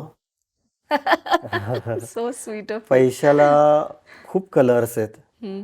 पैसा ज्या हातात जातो त्या हाताचे फिलिंग्स त्या पैशाला लागतात किंवा आहा. त्या पैशाचे फिलिंग हाताला लागतात आणि त्याच्या बेसिसवरती त्या पैशाची व्हॅल्यू पण चेंज होत राहते. खरंय. म्हणजे श्रीमंताच्या हातात तुम्ही 2,000 रुपयाची गड्डी ठेवली तरी ती त्यासाठी कमीच आहे हो. आणि तुम्ही गरिबाच्या हातात 100 रुपयाची नोट ठेवली तरी त्यासाठी ती खूप मोठी आहे. सो पैसा हा पैसा हा लाईक एक व्हर्च्युअल वर्ल्ड आहे. म्हणजे तसं बघायला गेलं तर पैसा हा आणलाय कशासाठी? हा करन्सी म्हणून आणलाय, देवाणघेवाणसाठीच आणलाय. शेवटी येतं तिथंच आहे की तुम्ही समाजाला काय देता आणि तुम्ही समाजाकडून काय एक्सपेक्ट घेता. करता. खरंय. फॅक्ट तेवढाच आहे. मी असं केलं की जी मी सेवा दिली त्याच्यातून तर मला पैसा मिळाला, पण मग त्या सेवेला मी ऑटोमायझेशन केल्यामुळे तो पैसा जरा भरमसाठ यायला सुरुवात झाला. त्याला ऑटोमायझेशन केल्यामुळे. सो ह्याच्या मागे कुठेतरी तो थॉट आला की बाबा मी अशी सेवा, 1 to 1 सेवा आज मी 10 माणसाला देतोय, उद्या जास्तीत जास्त 100 माणसांना देऊ शकेल. पण जर का मला मिलियन्स ऑफ माणसांपर्यंत पोहोचायचं असेल तर मला त्याच्यासाठी कुठेतरी प्रोसेसेस आणि कुठेतरी ऑटोमायझेशन आणण्याची गरज आहे. ते मी केलं आणि त्याच्यामुळे ते प्रोडक्ट्स बनले आणि प्रोडक्ट्स बनल्यामुळे नाहीतर तुम्ही पहा मी आधी कॉम्प्युटर रिपेअर करायचो. म्हणजे पर्सनली जाऊन लोकांच्या ऑफिसला जाऊन ते रिपेअर करायचो. मी हेच शिकलो होतो आणि मी हेच करत होतो. खरंय. पण ज्यावेळेस त्याला प्रोडक्टायझेशन केल्यानंतर ते मासच लोकांपर्यंत गेले आणि म्हणून पैसा जास्त आला.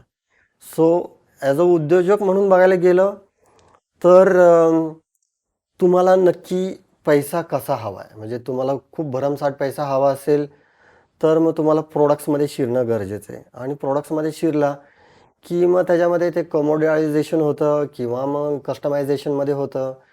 जेवढं कमोडायझेशनमध्ये जाणार तेवढे मार्जिन कमी राहणार, मग तेवढी क्वालिटी मेंटेन ठेवावी लागणार आणि तेवढे माससमध्ये न्यावं लागेल. सो बिझनेसमध्ये पैशाचे डायमेन्शन्स खूप वेगवेगळे आहेत आणि प्रत्येक बिझनेसमॅनचे त्याला धरून थॉट प्रोसेस वेगवेगळी आहे. मला विचारताल तर मी बिझनेसकडे पैसा म्हणून बघत नाही. मी बिझनेसला सेवा म्हणून बघतो आणि मी ते सेवेवालंच काम करतो आणि तेच काम करायला मला आवडतं. त्याच्यातून जो येईल पैसा तो ॲक्सेप्ट करायचा. जास्त झाला तर मग परत सोशल ॲक्टिव्हिटीवरती स्पेंड करायचं. कमाल. सर, आमच्या आकलनाच्या पलीकडले व्यवहार आहेत ते. म्हणजे आम्ही जगण्याचा उद्योग सुद्धा नीट सांभाळू शकत नाही हो. पण तुम्ही अख्खा एवढा मोठा डोलारा ज्या पद्धतीनं उभा केलाय, एका छोट्या खोलीपासून पुढे IPO, आज ओव्हर द ग्लोब खरं तर क्विक हिल हा एक वेगळं स्थान निर्माण करून आहे.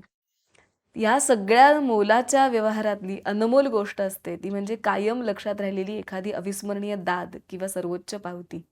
माझ्या मते तोच आपण विरामाचा प्रश्न ठेवू आणि त्यानेच मुलाखतीला विश्राम देऊ. अशी एखादी अविस्मरणीय दाद तुम्हाला दिली आहे का की जी कायम तुम्ही मनात जपून ठेवली आयुष्यभर?